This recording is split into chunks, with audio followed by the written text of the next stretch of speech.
Formally kick off the Munhwa Mire Report 2024. I'm Jo Juyeon, and I'll be your moderator today for the Munhwa Future Report 2024.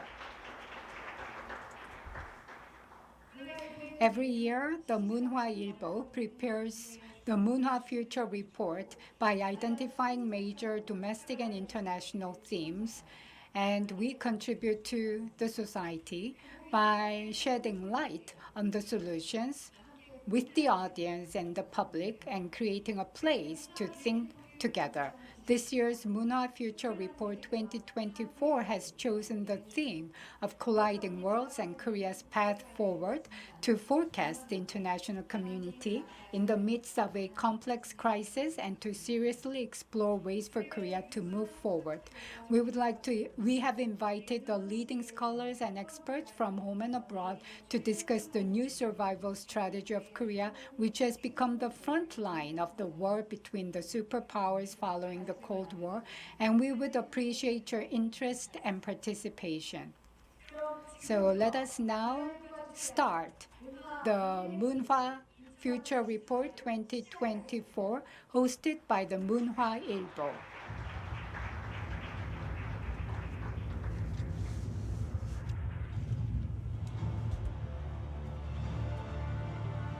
We are living in the most dangerous period in human history. President of SIPRI. For 3 years, Russia-Ukrainian war has continued, escalating conflict in the Middle East. North Korea, China, Russia in a state of flux. South Korea, US, Japan seeking a solution together. Deepening US-China hegemonic competition.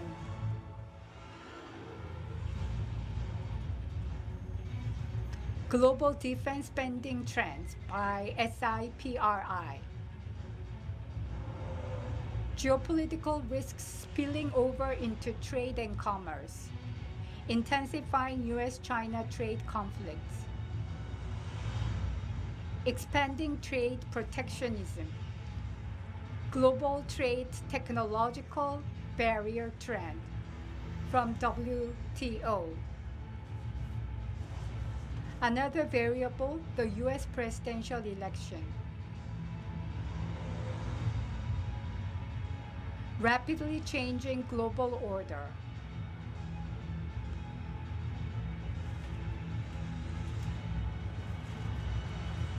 What is our future path forward in this environment?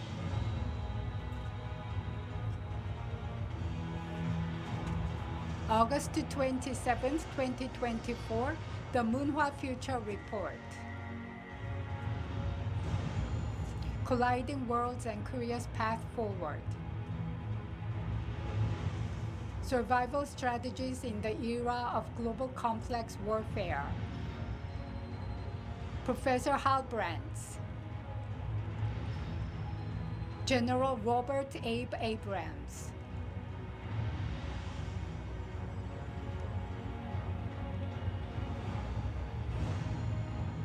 Deglobalization era, where is the economy headed?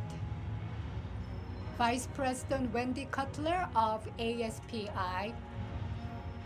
Professor Douglas Irwin of the Dartmouth College.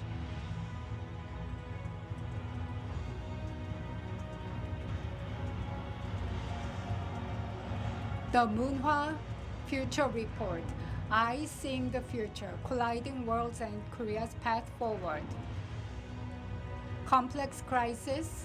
We are talking about the future of Korea. Munhwa Future Report.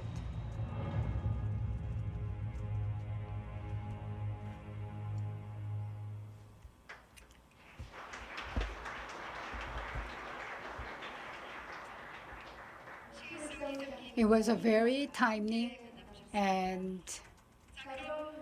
nice opening video. Now for the first part of the opening ceremony of the Munhwa Future Report 2024, I would like to invite Chairman Byung-gyu Lee of the Munhwa Daily to give an opening remarks.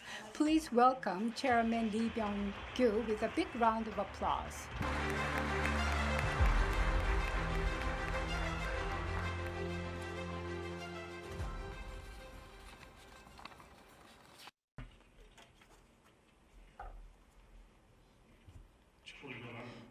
Honorable Your Excellency Yoon Suk-yeol, the President of Republic of Korea, distinguished guests, ladies and gentlemen, I'd like to extend my sincere welcome to today's Munhwa Future Report 2024.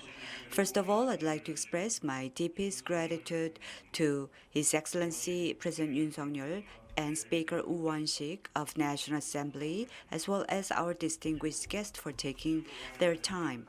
I also would like to welcome our keynote speaker, Dr.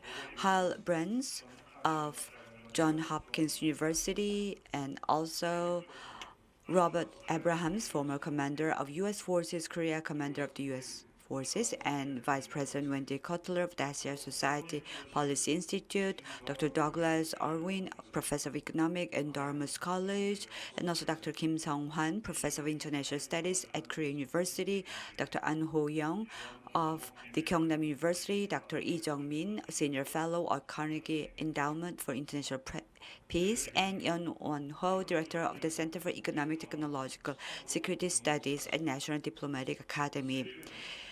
The international situations we are discussing today is indeed challenging. The world is engaged in two wars, Russia, Ukraine, and Israel, Hamas, while at the same time, we are swept up in the U.S.-China hegemony competitions, and the international order is being reorganized into blocks. The post-Cold War world order built on freedom, cooperation, solidarity, peace, and coexistence is being shaken by the rise of factional logic and nationalism. The unpredictability of the U.S. presidential election has also been shaking the whole world. With the reemergence of the power logics, the potential for another conflict is our concern. In the face of growing security anxiety, global defense spending is likely to break the record set last year. Not only the diplomatic and security sector, but also economic and trade fields, we are faced with a huge challenge. At the center of that is the Korean Peninsula. With DPRK's nuclear threats and missiles provocation, an emergence of the new Cold War era, tensions on the Korean Peninsula is rising day by day. The demands of the great powers on us will only intensify as time goes on, as the Korean Peninsula is becoming the center of the great power war, not just between DPRK and South Korea, but between Russia and China, and North and Japan and U.S. in the South. This is where South Korea was deepens, caught between the U.S. and China. Distinguished guests, the reshaping or restructuring of the world order has already begun. At a time of upheaval in international order, it is urgent for us to prepare our own solid strategy to avoid being caught in hegemony competition. Korea has become a global pivotal country in the world's fifth largest defense force and the world's 10th largest economy. It is time to unite our capabilities to turn the shifting world order as an opportunity rather than a crisis. Munhwa Ilbo has chosen the theme of today's forum as the colliding worlds and Korea's path forward. The purpose is to diagnose and forecast the international community in the midst of the complex crisis and seriously explore ways forward for Korea. It will be a productive forum for discussing new geopolitical risk factors and global survival strategies. The Munhwa Ilbo will continue to provide a forum for discussions on the solutions to the challenges facing Korea and the world to move forward a better future. We will spare no effort to present solutions for everyone, and we look forward for your interest and encouragement continuously. Last but not least, once again, I'd like to express my sincere gratitude to His Excellency Yoon Suk-yeol, the President of Republic of Korea, and also National Assembly Speaker Woo Won-sik of Republic of Korea. Thank you very much. Thank you.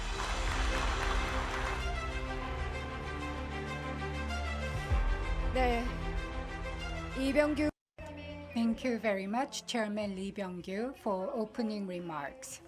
Chairman Lee has paved the way for the successful opening of this forum. Remain seated. Now, we will continue with the program. We are also joined by another very important speaker, Chairman of the National Assembly of Republic of Korea, Chairman Woo Won-sik. Please welcome him with a big hand.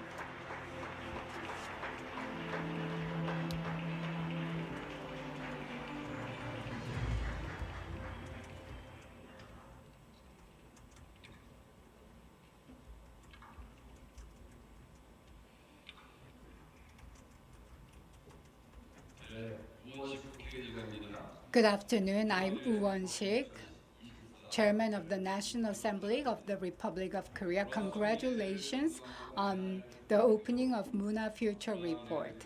The Munhwa Future Report, I heard, is already celebrating the 7th anniversary. It first dealt with AI, and in the 21st session National Assembly Forum, we've had 7 forums at National Assembly that is related to AI. It is true that Munhwa Future Report has been ahead of our times dealing with AI 7 years ago.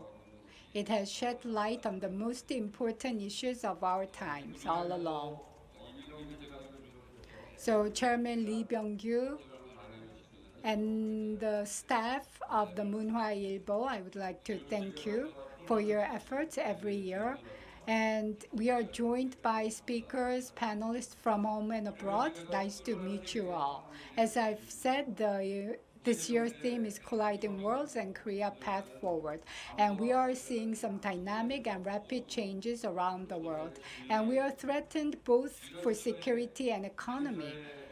And at this point in time, I think this forum comes at a very opportune time to talk about Korea's path forward.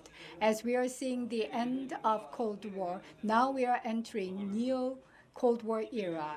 And we are seeing rising hegemonic competition between superpowers. Ukraine war has prolonged for more than 2.5 years. Israel-Hamas war is showing signs of escalation, throwing dark shadows around the world.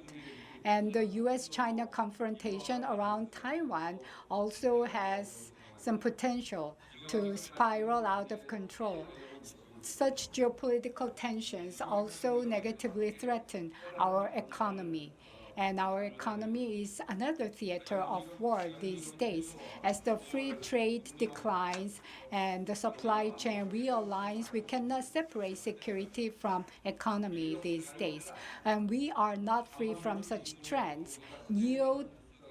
Cold War structure is enhancing around the Korean Peninsula, and North Korea has designated Korea as a hostile nation, and we are truly entering a very solemn and draconian confrontation on the Korean Peninsula. The global order is also seeing some rise of polarizing camps. Russia, North Korea, China is joining forces together, and Korea, the US, Japan are aligning their forces together on the other side. So everything seems to be hanging in the balance. In economy, the supply chain competition between the US and China and rise protectionism, Korea is sandwiched between these two strong superpowers. So it is true that we are facing highly complicated and complex crises. We need breakthrough solutions to navigate our way out of this crisis. We need to transform the rising tensions into a path to peace and survival and growth. By participating in this kind of forum, we can find insightful and creative ideas to find our way forward. This is a difficult period in every aspect, but depending how we spend our time these days, our future would be different. Korean National Assembly and Chairman of the National Assembly will do our best. We will put our shoulders into strengthening our role and contribution to making Korea more prosperous and peaceful. I look forward to sharing wisdom and insight from the scholars and experts who are joining us today, and we will definitely receive your feedback and reflect your ideas and insight on our way forward at the National Assembly. Once again, congratulations on the opening of this year's Munhwa Future Report 2024. I wish you happiness, prosperity, and health. Thank you very much.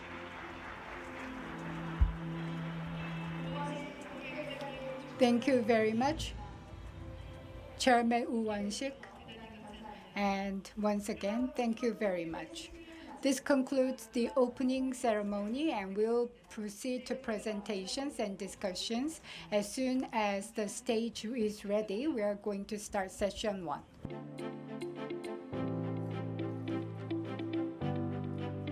네, 이제 Ladies and gentlemen, I think we are almost ready, so we are going to start first session. As was announced before, the theme of this year's forum is Colliding Worlds and Korea's Path Forward, and we are going to have 2 sessions. So for the first session, we are going to discuss the theme of survival strategies in the era of global complex warfare, talking about the new geopolitical risk factors and new world orders, and then talk about the survival strategies. In the second session, we're going to deal with the sub-theme of deglobalization era. Where is the economy headed? We're going to talk about the hegemonic competition between the US and China, how this will change the global trade order. As I've announced before, we are providing you with simultaneous interpretation services. Please turn to Channel 1 for Korean and Channel 2 for English. After each session, we are going to have a Q&A session with the speakers. If you have any questions, please write them up on a piece of notepad that we have handed out to you, and then we'll be passing around the box, and please make sure you put in your notepads in the box. So let us get started with the presentation. The first speaker is Professor Hal Brands, Distinguished Professor of International Relations at Johns Hopkins University. Professor Hal Brands is Henry Kissinger Distinguished Professor of Global Affairs at the Paul Knight School of Advanced International Studies at Johns Hopkins University and a Senior Fellow at the American Enterprise Institute. He served as a Special Assistant to the Secretary of Defense for Strategic Planning, was a member of the State Department's Foreign Policy Committee, and a senior author for the National Defense Strategy of Board, and he has advised government agencies and organizations. He will be speaking today on the topic of a world in turmoil, understanding global strategic risk. Brands for his lecture on A World in Turmoil, Understanding Global Strategic Risk. 큰 박수 부탁드리겠습니다.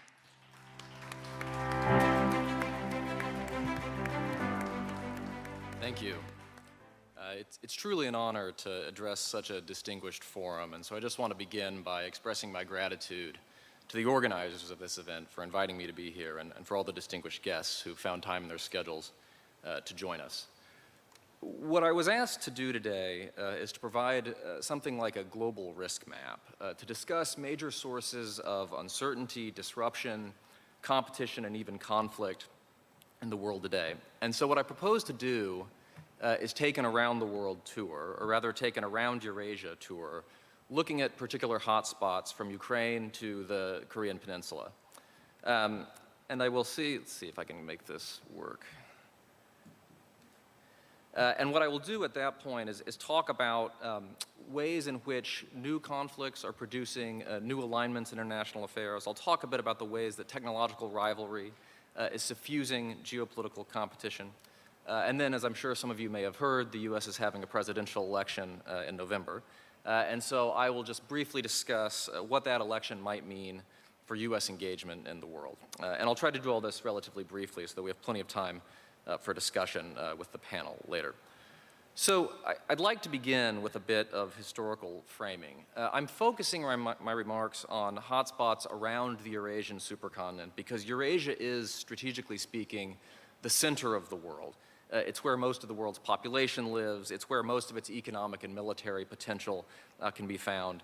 It obviously touches all four of the oceans that can carry goods and armies around the world. And so historically, the cardinal rule of global affairs in the modern era has been that if Eurasia is in turmoil, the world is in turmoil. And the stability of Eurasia, in turn, is the product of the stability of its key subregions, from Europe to the Middle East to East Asia.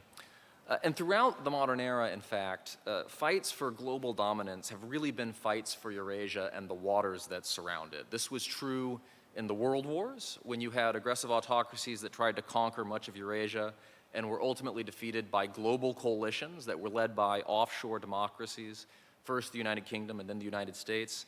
These coalitions that tried to keep the world in balance by keeping Eurasia fragmented, by preventing any one state or coalition from dominating it. It was also true in the Cold War, when a free world coalition tried to prevent the Soviet Union and its allies from establishing their hegemony over the Eurasian landmass and then using it as a platform for expansion around the globe. Now, since 1945, so for about 80 years, Eurasia has been relatively stable in the sense that it has not been torn apart by another great power hot war, similar to the two world wars, although obviously the people of the Korean Peninsula understand very well that localized hot wars can play an important part in global cold wars. And at the risk of oversimplifying things a bit, this was principally because the United States, having seen the Eurasian balance of power collapse twice in the first half of the 20th century, chose to take a different course in the second half of the 20th century and after. It forged alliances and otherwise made the strategic commitments that were meant to prevent that balance of power from breaking down again. It essentially worked with friendly countries around the rimlands of Eurasia, in Europe, East Asia, and to a lesser extent the Middle East, to contain the communist bloc that was located nearer to Eurasia's core. And that commitment has underpinned the relative peace, stability, and prosperity that Eurasia and much of the world have enjoyed since 1945. But unfortunately, and this is the key theme of my remarks, both Eurasian stability and U.S. commitment are under some doubt today. Now, that's most obviously true in Ukraine, where the disruption to peace and stability is most pronounced. The war in Ukraine is Europe's largest and bloodiest conflict since 1945. It has dragged on for more than 2.5 years and inflicted hundreds of thousands of casualties. And it has taken on global significance because it has pitted not just Russia against Ukraine, but also a new democratic coalition supporting Ukraine against a new axis of autocracies that is supporting Russia. And in fact, I like to think of Ukraine as something like a global proxy war in which both sides recognize that there is far more at stake than who rules Donetsk or Kharkiv. What's fundamentally at stake is whether the core principle, the central norm of the liberal international order, which is the norm against aggression and outright territorial conquest, will be vindicated or ruptured. If the principle is vindicated, that benefits vulnerable frontline states, particularly vulnerable frontline democracies around the world, which is one reason why we've seen such strong support for Ukraine from countries like Taiwan, Japan, and South Korea. If that norm is ruptured, it will favor Iran, Russia, China, and North Korea, the autocracies that are using coercion and aggression to seek their own spheres of influence in their own regions, and in some cases, beyond. Both of these coalitions, moreover, are using the war in Ukraine to prepare for the next war, to test capabilities like drones or missile defenses that are enabled by artificial intelligence that may figure in the next great power clash, just as the Spanish Civil War previewed World War II. And unfortunately, the outcome is still very much in doubt. It's worth remembering, certainly, that Ukraine has defended itself far more effectively than almost anyone imagined in February 2022 when the war began. It continues to be capable of creative and sometimes effective operations like the offensive we're seeing into Russia right now. But the basic fact remains that Ukraine is locked in a protracted war of attrition against a larger, stronger adversary. And as we've seen from Ukraine's current offensive into Kursk, the tactics that may be useful in putting more pressure on Putin to negotiate an acceptable settlement may also be tactics that make some of Ukraine's Western backers uncomfortable, rightly or wrongly, because they are seen to raise the risk of escalation. Of course, escalation is also on the minds of those of us watching the Middle East. The attacks of October 7th, 2023 were not just attacks by Hamas against Israel. They really marked an intensified phase of a multi-front struggle between Iran and its axis of resistance partners on the one hand, and the US, Israel, and some of their Sunni Arab friends on the other. That conflict is currently playing out on multiple fronts. It's playing out along Israel's northern border, where Israel and Hezbollah are facing off, and we just saw a round of violence 2 nights ago. It's playing out in Iraq and Syria, where the US and Israel are squaring off against an array of Iranian proxies. It's playing out in the Red Sea and the Gulf of Aden, where the Houthis have managed to achieve something rather remarkable by fundamentally disrupting freedom of navigation in a critical waterway and more or less getting away with it. And while Iran seeks to achieve regional primacy in the Middle East primarily through its proxies, because they provide it with a degree of insulation and deniability, we've also occasionally seen fighting flare between Iran and Israel themselves, as the shadow war that those two countries have been waging for years, or even a couple of decades at this point, periodically comes into the open, as it did last April. Now, amid all of this, the United States is working very hard, and it's deployed quite a lot of military resources to the region to try to head off further escalation. It's seeking to broker a ceasefire in Gaza that it hopes will lead to de-escalation across the region. It's trying to reinvigorate momentum toward a normalization agreement between Saudi Arabia and Israel that would help organize the anti-Iran states in the region into a more coherent coalition. But I think the reality is that any ceasefire that is agreed upon in Gaza is likely to be temporary, if it is achieved at all. Even if it is achieved, I think it may simply start the countdown to a sharper confrontation between Israel and Hezbollah in the north, because you still have about 80,000 Israeli civilians that have been displaced from their home by Hezbollah attacks. And on top of this, as the Middle East has been in turmoil over the past year, Iran has been moving ever closer to a nuclear threshold capability. And so as we move into 2025, there may very well be a new slow-motion Iran nuclear crisis that begins even after the most intense phase of the current crisis ends. One piece of good news as we move to the Western Pacific is that this part of Eurasia has been quieter by comparison recently, quieter at least than it was 2 years ago when China was conducting a spate of military exercises that were simulating an invasion or an embargo on Taiwan, and fears of major war were rampant. The bad news is that I think this stability is temporary or perhaps even illusory. To be sure, there's dialogue between the US and China, and that is all to the good, particularly at times of heightened tensions. Jake Sullivan, the US National Security Advisor, is in Beijing this week, in fact. But that dialogue hasn't changed, and it won't change the fact that both sides still see each other as their primary adversary, and it won't change the fact that there are an array of outstanding issues that are threatening to destabilize the relationship again. Just to give you a quick list, there is Taiwan, where China is gradually increasing the pressure following the election of William Lai. There's the South China Sea, where China has been pushing the Philippines very hard around some key disputed features in recent months. There is Ukraine, where the United States is threatening financial sanctions over China's massive dual-use trade with Russia, which has played an incredibly important role in rebuilding the Russian defense industrial base. And then there is the tech and trade portfolio, which is getting tenser as concerns about Chinese overcapacity and a second China shock increase. Meanwhile, in China, you have a country whose military power is surging, at least on paper, as the PLA increases its capabilities and completes its current round of military reforms. But its economic prospects are getting worse and worse. Over the long term, that may be good news for the United States and other democracies. In the short term, it may be bad news. Historically, a combination of military strength and economic stagnation has been a toxic mix. Revisionist states tend to lash out when they perceive a window of military opportunity prior to a period of potential strategic or economic decline.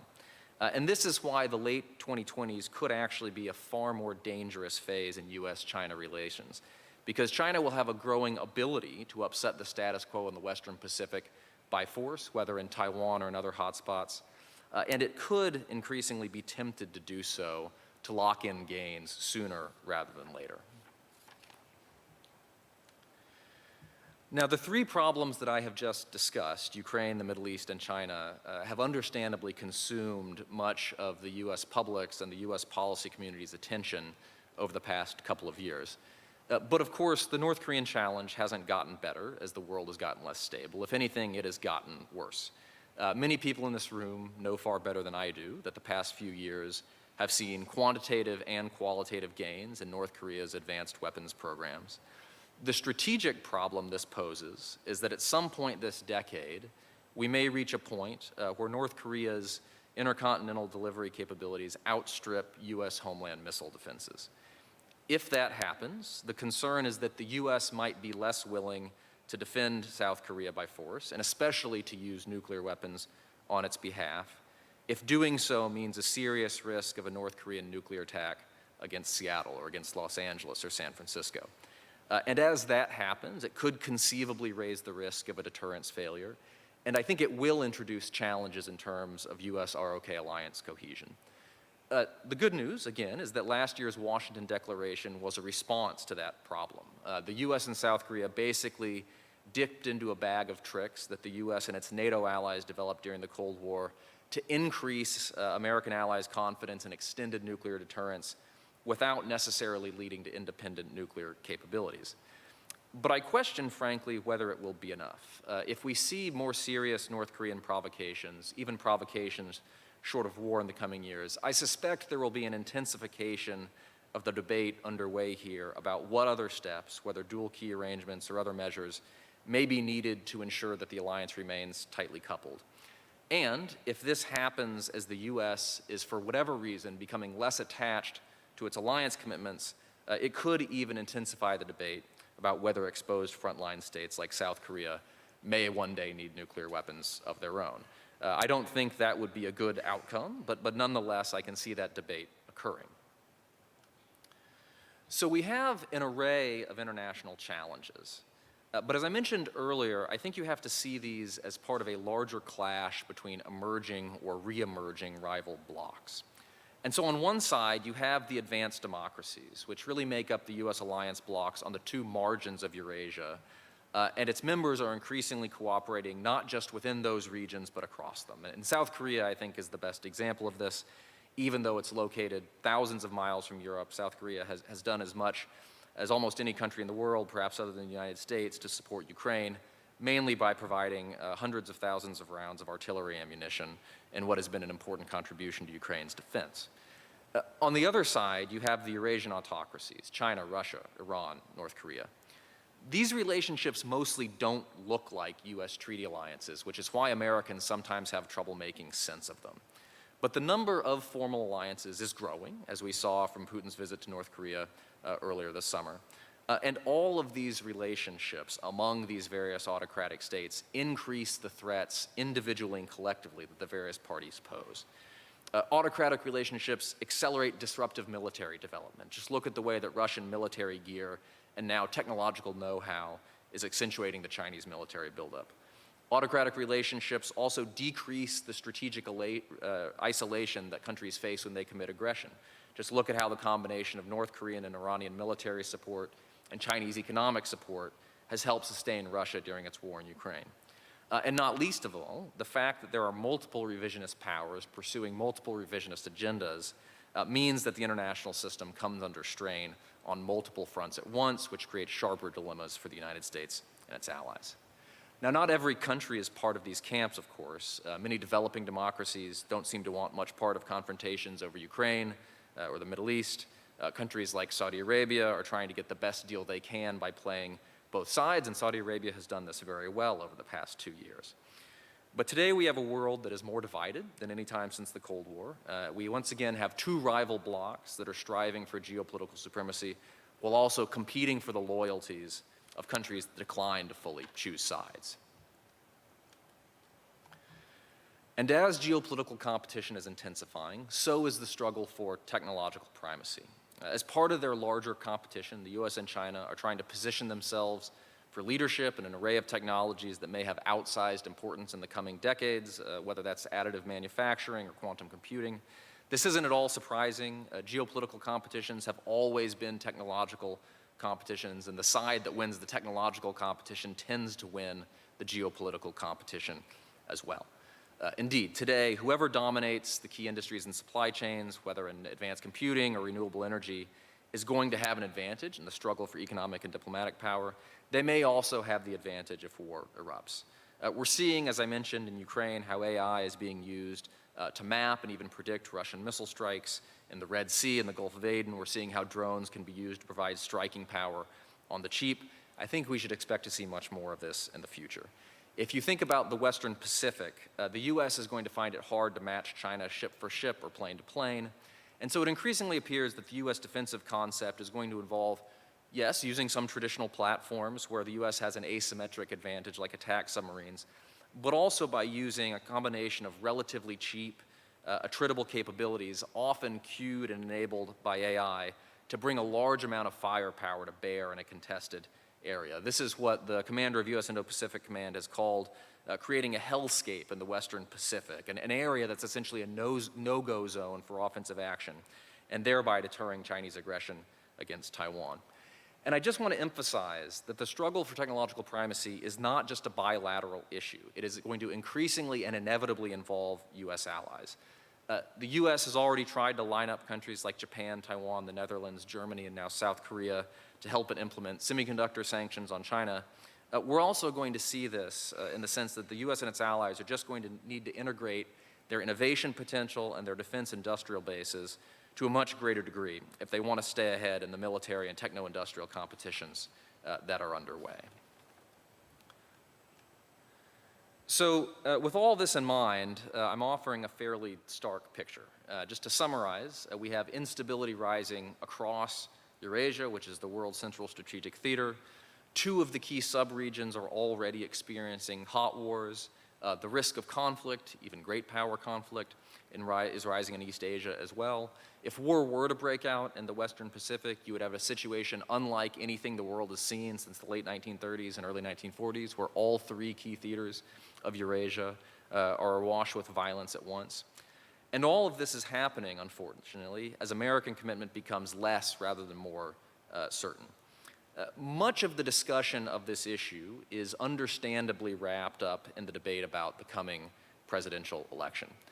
And there are truly important differences between the two candidates. These differences may not get entirely fleshed out in the course of the coming campaign because the campaign is going to be short and it's going to be focused overwhelmingly on personalities and other issues rather than the deeper policy issues that are at stake. But I think there are important differences nonetheless. If Kamala Harris wins the election, I think in many ways we're going to see more of the same. That is, more of what we've seen over the past 4 years. Because while Kamala Harris is her own person, of course, she'll be drawing on many of the same ideas and even some of the same advisors that guided US foreign policy under President Biden. And so under a Harris administration, you're going to continue to have a focus on competition, albeit managed and controlled competition with China. You will continue to have visible signs of commitment to US alliances. You will continue to have an emphasis on democratic values as the core of American statecraft. I think you'll continue to see US support for Ukraine to the extent that US politics allows, although you'll also see more emphasis on positioning Ukraine for eventual negotiations with Russia, perhaps in late 2025 or early 2026. There may be some modest differences on the Middle East. Vice President Harris has been more openly critical of Israel's policy and its war against Hamas than President Biden has. But I don't think those differences will be profound because I think much of what Vice President Harris has been doing is geared toward electoral ends rather than policy ends. And so a Harris foreign policy, just to put it briefly, I think would feature many of the strengths and also many of the weaknesses of Biden's foreign policy. If Donald Trump wins the election, you're going to see something different, and you're going to see greater volatility and uncertainty. On Ukraine, it may be that both Trump and Harris would want a ceasefire in Ukraine at some point in the next year or two. But I think the difference is that Trump would be more willing to squeeze Ukraine as well as Russia so that it enters into early negotiations. I think Trump would be more likely to make support for U.S. allies conditional on them hitting higher defense spending targets, although I think the danger that President Trump would actually withdraw from U.S. alliances is somewhat overstated. And even though the move toward protectionism is bipartisan in the United States right now, I think a Trump administration would be far more likely to wield tariffs as punitive tools against allies as well as adversaries, as we saw during the first term. And it would also be more likely to do things like imposing a 10% universal tariff, which would have significant impacts for the international trading system. I also think it's safe to say that a Trump approach to China would be more volatile, in the sense that it would be more confrontational on economic issues than President Biden has been. It would witness pressure for a broader and less selective decoupling between the U.S. and China, but it might also show less strategic commitment to frontline states like Taiwan, which could create a fairly challenging combination for U.S. allies in the region. And of course, you'll just have the higher level of uncertainty that comes from having such an unconventional and often mercurial president in the White House. And so whichever candidate you prefer, America's choice in November does matter very much for the United States and for lots of different countries around the world. But I think there's also a larger issue that needs to be addressed. And this is a question about whether the U.S., along with its allies, is willing to pay the cost of maintaining the international order they have built over the past 80 years. The ugly truth is that the U.S. military is badly overstretched right now, and that is a situation that presidents and Congresses of both parties have played an important role in creating. The United States is being forced to pull its punches in dealing with the Houthis right now because it can't spare the cruise missiles it might need in a war with China. The U.S. Defense Industrial Base is struggling to produce everything from ships and submarines to laser-guided munitions. Our Navy is being stretched too thin across too many regions. And while some U.S. allies have been doing excellent things on defense, many of them have militaries or defense industrial bases that are even in worse shape than America's. These problems have been decades in the making. They really go back to the effort to reap the peace dividend after the end of the Cold War. But I would submit that the U.S. and its allies are running out of time to solve them. Every international foundation is made up of a bunch of different elements, but ultimately it rests on a foundation of military power. And I think right now the critical question is whether America and its friends can shore up that foundation before it breaks. Thank you very much.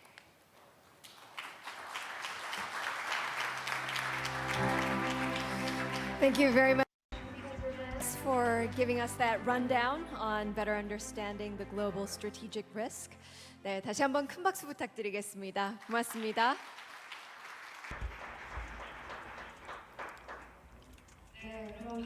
Next, we'll hear from the next speaker. If you have any questions, please. You can also ask questions during the panel discussion session. So we would like to invite General Robert Abrahams, former commander of the U.S. Forces Korea. With a distinguished 39-year career of active duty service, General Robert Abrahams graduated from the West Point, the U.S. Military Academy, fought in multiple combat tours, served as the senior military advisor to the 24th Secretary of Defense, was a four-star commander of the U.S. Army Forces Command, and held key positions in the UN and the U.S. Allied Forces Korea. After retirement, he has been a frequent speaker on leadership and the Korean Peninsula issues. His topic today is the Korean Peninsula and the new prospects of a new security order. The Korean Peninsula and prospects for a new security order. 네, 큰 박수로 모시겠습니다.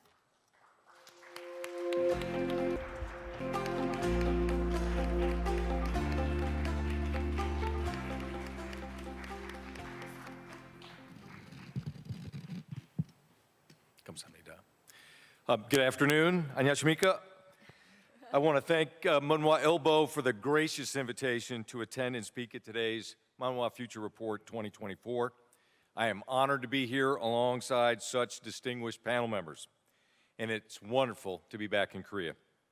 I want to state up front that my remarks today are my personal views and are not intended to represent the views of the U.S. government or the Department of Defense. I am extremely proud to have served as the commander of United Nations Command, the Republic of Korea, U.S. Combined Forces Command, and U.S. Forces Korea from 2018 to 2021, and to have served in support of the ROK-U.S. alliance, an alliance that was forged in the crucible of ground combat and baptized in fire and blood. And our alliance was founded upon core values, shared sacrifice, and demonstrated commitments to each other. This was true 71 years ago, and it remains true today. As some of you may know, I had never served in Korea until my arrival in November of 2018. And after nearly 3 years of experiencing Korean culture, meeting and making new friends, and seeing the beautiful country, and learning the rich 5,000-year history, my only regret is that I did not serve here earlier in my career. I was fortunate to work alongside outstanding Korean military leaders and who only sought the best for their nation and the alliance. I am the fourth Abrams boy to serve here in Korea. My family's relationship and commitment to Korea began with my father in 1953, who served as a Corps Chief of Staff prior to the armistice signing and helped oversee the implementation. My oldest brother served as a lieutenant along the demilitarized zone in 1962, and my middle brother commanded the 2nd Infantry Division from 1993 to 1995. The Abrams family is all in when it comes to the defense of the Republic of Korea. 감사합니다. Serving in a country with such an ancient history puts into perspective the challenges we face and the opportunities we have. Even with all the world events ongoing that were just illuminated by Dr. Brands in his excellent presentation, I believe there are opportunities. The war in Ukraine, which has been going on since Russia's initial invasion in 2014, has significantly impacted stability in not only Europe, but across the world. And we are seeing direct effects of that conflict right here on the Korean Peninsula. Just consider the recently signed new treaty on comprehensive strategic partnership between Russia and North Korea. This newfound era of strategic partnership is a direct result of Russia's struggles in fighting Ukraine and the inability of Russia's military-industrial complex to keep pace with the demand for arms and ammunition to sustain their forces. More on that in a moment. Additionally, the war in Ukraine has provided another opportunity for the Chinese Communist Party, the CCP, to flex their diplomatic and economic elements of national power as they attempt to appear neutral when they are really supporting Russia's illegal operations in word and in deed. And while the world is distracted with Gaza and Ukraine, the Chinese have turned up the heat on the pressure campaign against not only Taiwan, but the entire South China Sea and neighboring countries. With this backdrop, there are several potential implications for the security order of East Asia, including the Korean Peninsula.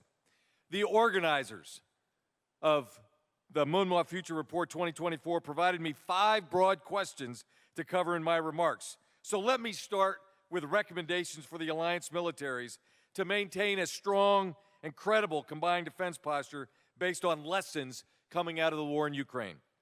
First and foremost is to continue to remove all barriers to training on the Korean Peninsula, especially live fire training for all weapon systems, including Apache helicopters, artillery, and fixed-wing aircraft, both day and night. This is the gold standard to ensure that our armed forces are truly ready and not a paper tiger. The Korean women's archery team recently won their 10th consecutive gold medal at the Paris Olympics.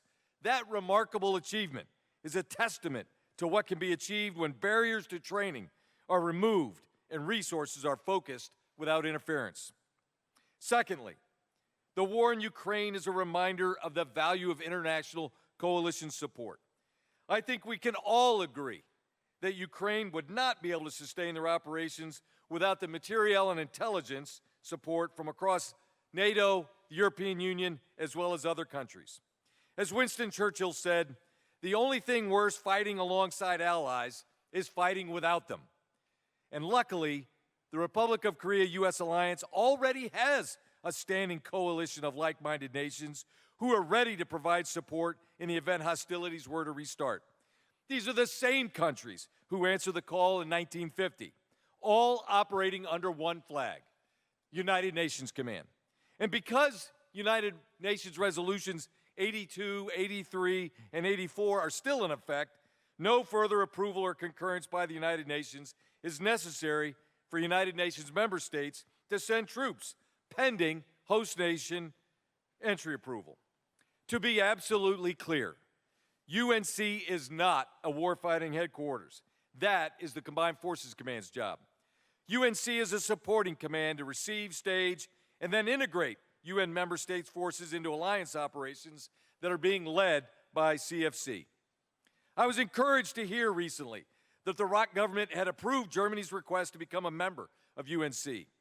This should be immediately followed by initiating formal bilateral discussions between individual UN member states and the ROC government to formalize visiting forces agreements that would help routinize UN member states sending elements of their forces to Korea to participate in combined and multinational training.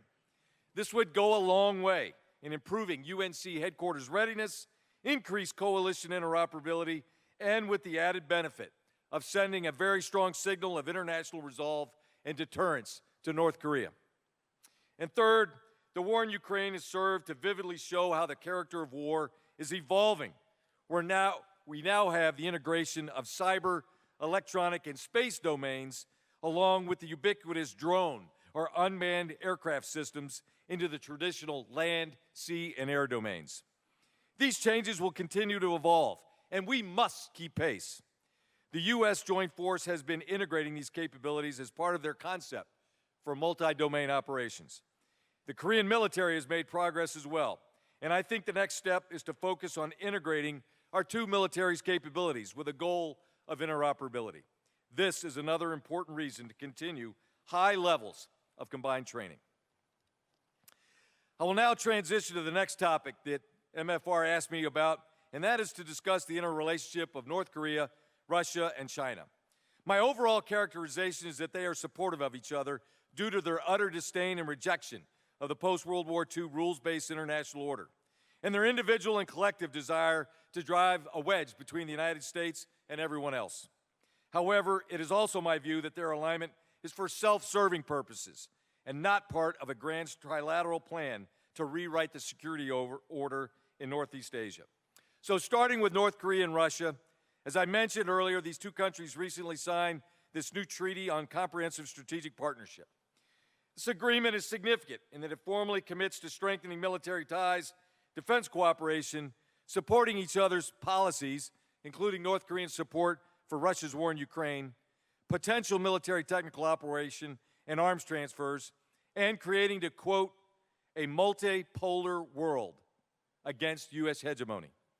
I would also add that the new strategic partnership agreement stipulates that each country would come to the defense of the other if directly attacked, a mutual defense clause. This new agreement comes as no surprise, since Kim Il-sung and North Korean communists were the direct benefactors of the Soviet Union in the post-World War II negotiated settlement.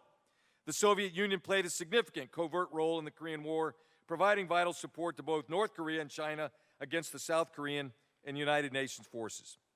In today's world, the tables are flipped. As I stated earlier, Russia has been at war in Ukraine since 2014. And since the transition to their, quote, special military operation in February 22, Russia has suffered hundreds of thousands of killed and wounded, have had thousands of combat systems destroyed, and is expending an estimated 10,000 artillery rounds per day.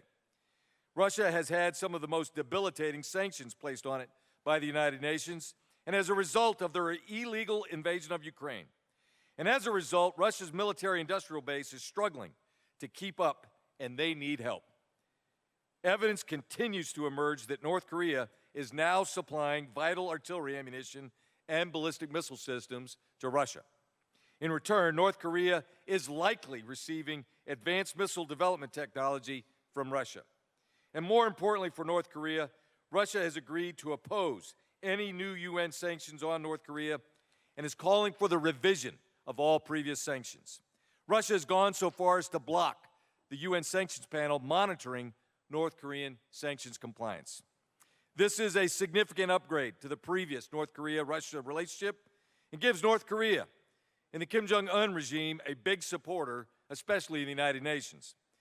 From a security perspective, I don't foresee any immediate changes to the environment on the peninsula or in the region. As far as China and Russia are concerned, I think we are seeing alignment when their interests interconnect. But China is maintaining a space to provide some flexibility and plausible deniability. The current state of affairs between Russia and China is a manifestation of Putin's last visit to China in February of 2022, just prior to Russia's special military operation. A no-limit relationship, they called it. The Chinese Communist Party is showing clear signs of supporting Russia's war in Ukraine, both directly and indirectly, while simultaneously continuing their harmful behavior throughout the Indo-Pacific region. For example, we see China and Russia advancing or advocating for each other's positions on a number of issues across a number of fora. Secondly, China has adopted a pro-Russia neutrality in the war for Ukraine. We've seen China defending Russia's cause for starting this war stridently to European leaders and at international gatherings like the United Nations. And finally, we see massive revenue creation from China to Russia, especially through the Russian export of crude oil to China, which increased by more than 25% in 2023 and boosted Russia from the #2 supplier of crude oil to #1. Which brings me to China and North Korea. My view is that the relationship between these two countries is complicated, to say the least, and it's my belief that they are not as aligned as perhaps they were 20 years ago.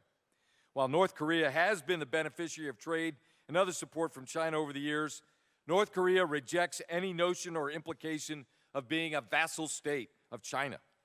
When North Korea shut down its border with China, along with everyone else, in 2020 as a result of the COVID pandemic, there was a general belief that North Korea would soon implode due to a lack of imports from China. North Korea proved to be exceptionally resilient and has emerged even stronger now economically with a 3% rise in GDP last year. China has certainly been lax in enforcing UN sanctions against North Korea and in some cases downright openly in violation. A stable North Korea is in the Chinese national interest, which means a North Korea with a Kim in charge. This provides a geographic buffer between China and a vibrant and democratic Republic of Korea who is allied with the United States. It's my view that China would prefer to be the primary strategic partner of North Korea and not Russia, but it certainly did not object to the recent North Korea-Russia Strategic Partnership Agreement. Regardless, China and North Korea do have a mutual defense treaty dating back to 1961, and it's been renewed every 5 years since. The last renewal was in 2021. Interestingly, North Korea is China's only formal alliance. Now, militarily, we have not seen any formal cooperation or training between China and North Korea, but make no mistake, if hostilities were to recommence on the Korean Peninsula, it is not a question of if China will intervene, but rather when will China intervene. Now, let me move on to the subject of the United States, Japan, and Republic of Korea trilateral relationship and what it means for the region. Last year, the three countries held a summit and issued the Camp David Principles, which included strengthening trilateral cooperation for world peace and prosperity in the Indo-Pacific region. 1 year later, we've seen remarkable trilateral cooperation, including recent trilateral multi-domain exercises. And most recently, the three-country defense ministers met in Japan for their first time and recalled their commitment to strengthening trilateral security cooperation following the U.S.-Japan-Korean summits in Phnom Penh and Camp David.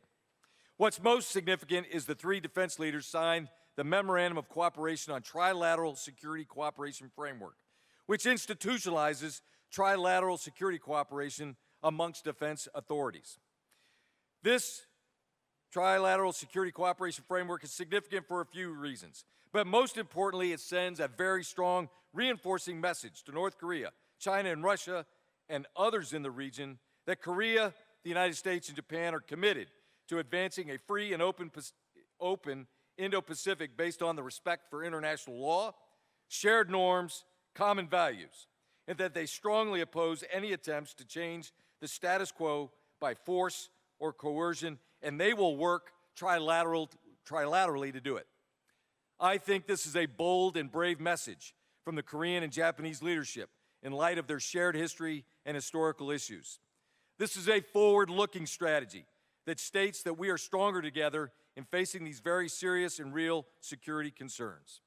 It is easy to break or snap one twig, but difficult to break a bundle. My hope is that both Korea and Japan's legislatures and political parties will get behind this trilateral cooperation on a bipartisan basis and institutionalize these important initiatives so there's no going back to previous hardline positions arguing against any trilateral cooperation. For good reason, there is widespread speculation concerning the possible implications of the U.S. presidential election in November of this year, and I've been asked to share my opinion on whether there will be changes in U.S. policy regarding the security posture on the Korean Peninsula after the U.S. presidential election, regardless of which candidate wins. So let me start with the easy scenario. Vice President Harris wins. If that happens, I predict we'll see very little change in U.S. policy towards Korea, the Korean Peninsula, or our U.S. troop posture. I served as the senior military assistant to the Secretary of Defense in the last Obama administration and was the commander here in Korea during the first 7 months of the Biden administration, so I'm very familiar with the key persons and policy stance when it comes to the Indo-Pacific and Korea. My only caveat to that prediction is that assumes no major provocation by North Korea or some other actor in the region. Now, if Trump wins, I think there will be a lot of questions from the new administration regarding Korea and all of our overseas commitments. It would not surprise me if the new Secretary of Defense ordered a worldwide review and assessment of every location where we have U.S. troops stationed or deployed, and then evaluated against some specific criteria to determine if the troop presence was beneficial or supportive of our national security interests compared to the cost. That said, there is broad bipartisan support in the U.S. Congress to maintain our USFK strength around 28,500. Now, during the last Trump administration, I found myself occasionally being pulled into discussions about potential troop reductions. But we were successful in addressing the potential impacts and risks associated with any reductions. However, a Trump 2 administration may be more hardline in how it looks at forward stationing. It is too early to tell. And I often remind people that campaign rhetoric and speeches are not the same as written policy once the election is won. They are often much different. I am aware of the speculation regarding the special measures agreement, a special measure relating to Article 5 of the Status of Forces Agreement, or as it's commonly referred to as the Special Measures Agreement, or SMA. And as a reminder, I was the commander here and experienced the first time ever lapse in SMA funding in 2020 that resulted in the furlough of about 4,500 Korean national USFK employees and the degradation of critical logistics support, which had a major impact on our readiness. We never want to repeat that again. I think that's the major reason why the two countries are working now towards gaining consensus prior to the next U.S. administration taking over. I don't have any insight on the current negotiations, nor do I have a crystal ball to predict what might happen if Trump wins. But it is my view that we should not gamble when it comes to matters of national security, and my recommendation is to not let us go down the path of a lapse in the SMA funding ever again. And now, lastly, let me talk about nuclear weapons. There have been various discussions here in Korea about the possibility of redeploying U.S. tactical nuclear weapons, sharing U.S. nuclear weapons with Korea, or even Korea developing its own nuclear arsenal. And that last option, a Korean indigenously developed nuclear weapons program, seems to be making the most noise. This is even after the historic Washington Declaration last year in the establishment of the Nuclear Consultative Group. When asked my view, I typically ask, what is the problem we are trying to solve? As you can imagine, I have heard lots of different answers to that question. But as I listen to explanations, what I frequently come back to is that it is a matter of trust. Koreans are uneasy trusting that the U.S. president will deliver on our decades-old policy of strategic deterrence and how we will respond. There are many things to consider.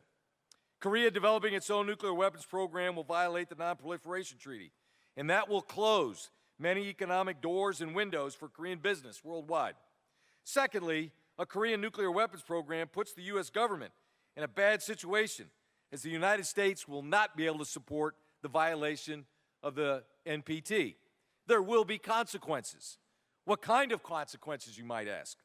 I think all options are on the table for the U.S. government, including removing all troops from the peninsula, withdrawing its strategic deterrent commitment, imposing unilateral sanctions. All of this must be considered. A nuclear weapons program is enormously expensive. I've seen several cost estimates on open source, so let's just use $10 billion a year or 13.5 trillion won a year for discussion purposes. That's about 25% of MND's annual budget. Where would that $10 billion come from? And then there is the practical question of storage and securing the nuclear weapons against unconventional threats and protecting them against potential North Korean missile strikes. I've seen U.S. nuclear weapons storage sites, and I've walked through Korean ammunition magazines. It will be a major undertaking to secure nuclear weapons in Korea. This is not the same Korea of the 1980s when we had U.S. tactical nuclear weapons here. This is one of the main reasons why we should not consider storing U.S. tactical nuclear weapons back in Korea. Why expend all those resources to store nuclear weapons within range of North Korean missiles when you have world-class delivery capability from off the peninsula and outside North Korea missile range? How will North Korea respond to a ROC nuclear program? No one knows for sure, but it potentially can lead to misunderstanding of Republic of Korea intent and increased tensions and potential mistakes that could lead to conflict. How will China respond?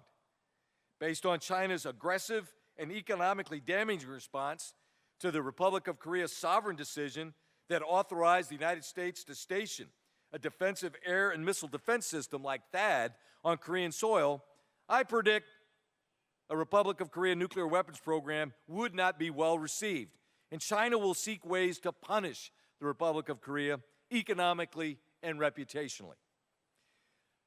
The U.S. extended deterrent is the best in the world, and it has been successful in deterring nuclear conflict thus far.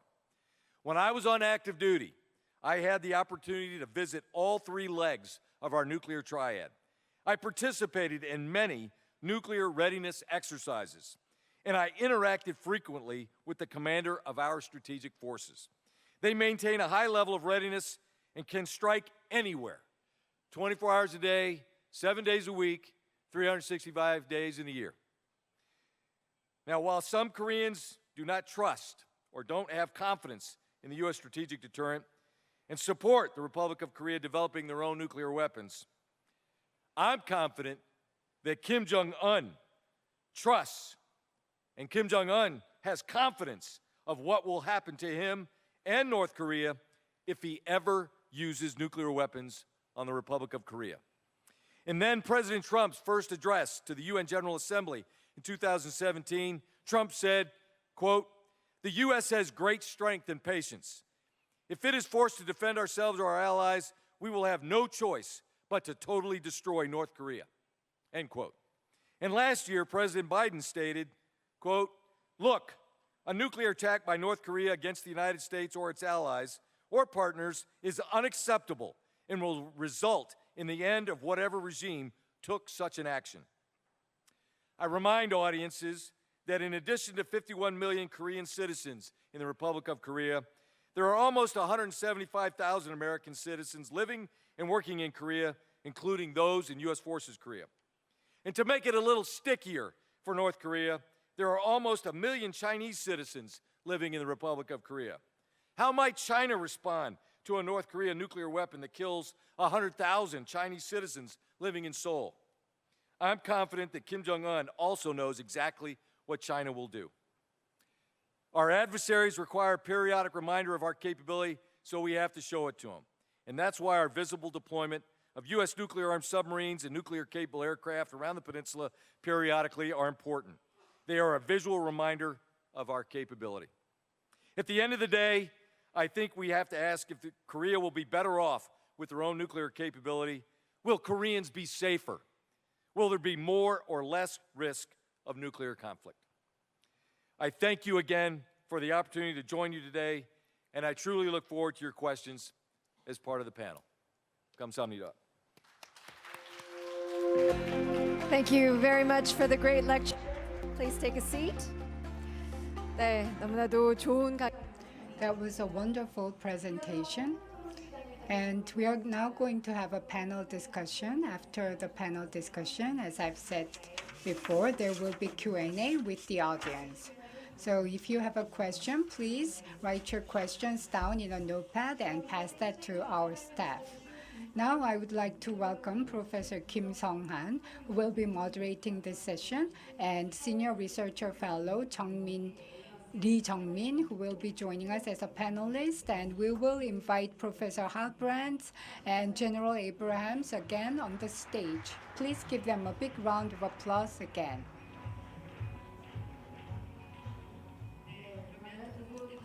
So I will introduce you to the moderator. The moderator for the first panel discussion is Dr. Kim Sung-han, Professor of International Studies at Korea University.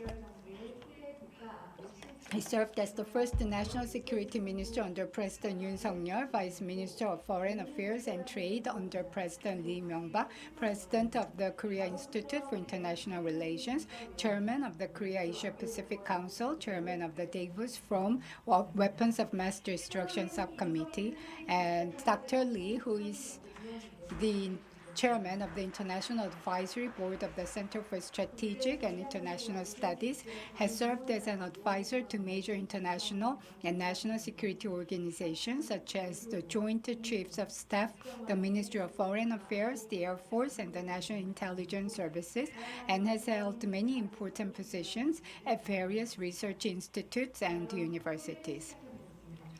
So I will first pass the microphone to the moderator, Professor Kim Sung-han. Thank you. Good afternoon, ladies and gentlemen. I'm Kim Sung-han, a Korea University professor and former National Security Advisor.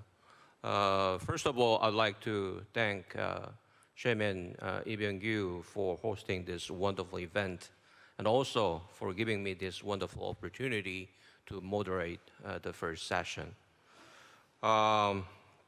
We have listened to two excellent presentations about the war, what is going on, and what kind of implications we can draw out of this, the turbulent war, particularly for Korea. This session consists of three parts, the first of which is to invite my old friend, Dr. Lee Jung-min, Senior Fellow at Carnegie Endowment for International Peace. And he also serving as Chairman of International Advisory Council of IISS, International Institute for Strategic Studies. He also taught at Yonsei University for 20 years.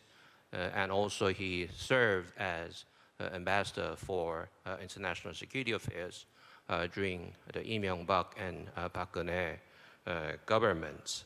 And the second part, I will invite Dr.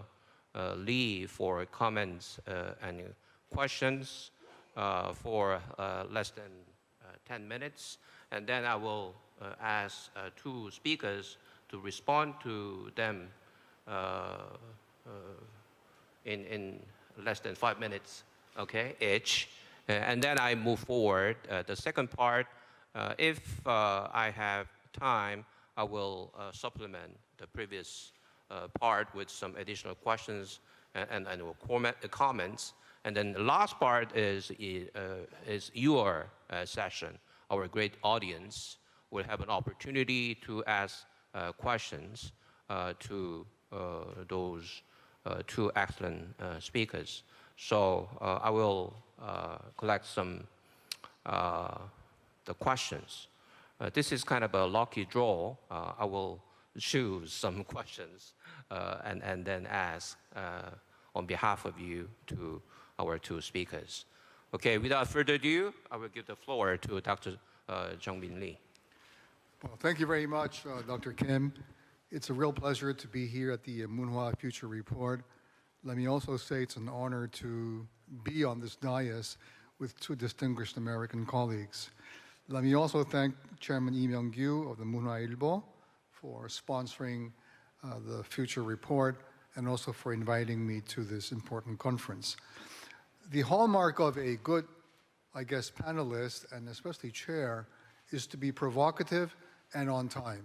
And so I will be really on time, Sung-han, but I will be as provocative as I can for our two speakers. And we've already heard from what they've said. My first question to Dr. Brand is, I agree that Eurasia is the new mega theater for the long war that we're entering. And when I say long war, this is the countervailing argument of the long peace we enjoyed throughout the Cold War. But the long war is a very different type of war because it involves political, economic, cultural, psychological, and of course, military dimensions. In that sense, there is no great power today, including the US, that has fought a long war. So my first question to you, Dr. Brand, is how confident are you that the US will be able to fight this long war against China and Russia and North Korea and maybe even Iran, together with other allies who all have very different interests, especially economic ties with, for example, China? So that's my question to you. I have a second one that I'll follow after you are able to mull over that. General Abrams, you eloquently pointed out why South Korea should not go nuclear. But just to be provocative, are you telling me that even if Trump becomes president, that we, South Koreans, should believe the American president to basically protect South Korea? He is in this bromance with Kim Jong-un, and Trump has said on several occasions that if he gets reelected, the first thing he will do, or one of the first things, is to basically negotiate a nuclear deal with Kim Jong-un. And I think for many Koreans, that is a very, very alarming prospect. So my question to you, General, as somebody who served here in Korea, and your entire family, as you said, who served in the ROK, if South Korea cannot have a nuclear bomb on its own, and it must continue to depend on the Americans for extended deterrence, what 100% guarantee is there that if North Korea uses nuclear weapons, a future US president will immediately attack the DPRK with nuclear weapons? So Sung-han, can we ask our two panelists to answer those questions first, and then I'll go back for a second round? Okay, very good. Okay, two very provocative questions. Professor Brands, the floor is yours. Great, thank you very much. So let me say a few things. I think this is a really important subject, and the question is very well phrased. The good news is that while the U.S. hasn't waged a conflict precisely like this one, and the level of economic interdependence is obviously the fundamental difference between now and the Cold War, the U.S. actually does have a lot of muscle memory when it comes to managing diverse, unwieldy coalitions with interests that shoot off in lots of different ways. You know, that was true during the Cold War, where you had profound geographic differences between, say, the US and West Germany, which played all sorts of interesting roles in shaping NATO defense and political strategy. And it's true in a bunch of other respects as well. And so the good news is that the US government has done that broad thing before, even if it hasn't dealt with this particular challenge. I think that the reason the challenge is so severe, though, is that during the Cold War, the Soviet Union, it had an interesting value proposition for developing countries, but it basically had no meaningful value proposition for advanced democracies in Western Europe and East Asia once those countries recovered from the devastation of World War II. And that is different. And it's not so much that governments in Tokyo or Seoul or Berlin are in danger of seeing their futures being more with Beijing than with Washington. I don't think that's the case. It's that the economic ties between this Eurasian autocracy and the free world democracies create pressures within civil society that make it difficult to undertake important strategic measures. I do think that is changing a bit. And so at dinner last night, we were talking about the case of Australia. I think Australia is actually a pretty good example of a country that has come to recognize some of the ways in which China had got its tentacles into Australian society economically and politically, and has taken some measures to deal with that while also sort of reaffirming its affiliation with the United States through AUKUS and other partnerships. But we're actually going to get a test of this relatively soon, I think, because the overcapacity problem that I mentioned is not just a problem for the United States, it is a problem for countries around the world. And the US and its advanced democratic allies in particular are not going to be effective in dealing with that problem if they all go off in different directions. And so we are going to need more of a collective response to Chinese economic predation than we have seen to date. I don't think that will take shape under this administration. That's a longer-term problem, so it'll be something that starts to emerge in 2025. What I will say is that I'm quite confident the U.S. will not be successful in stimulating that response if it is also brawling economically with its allies.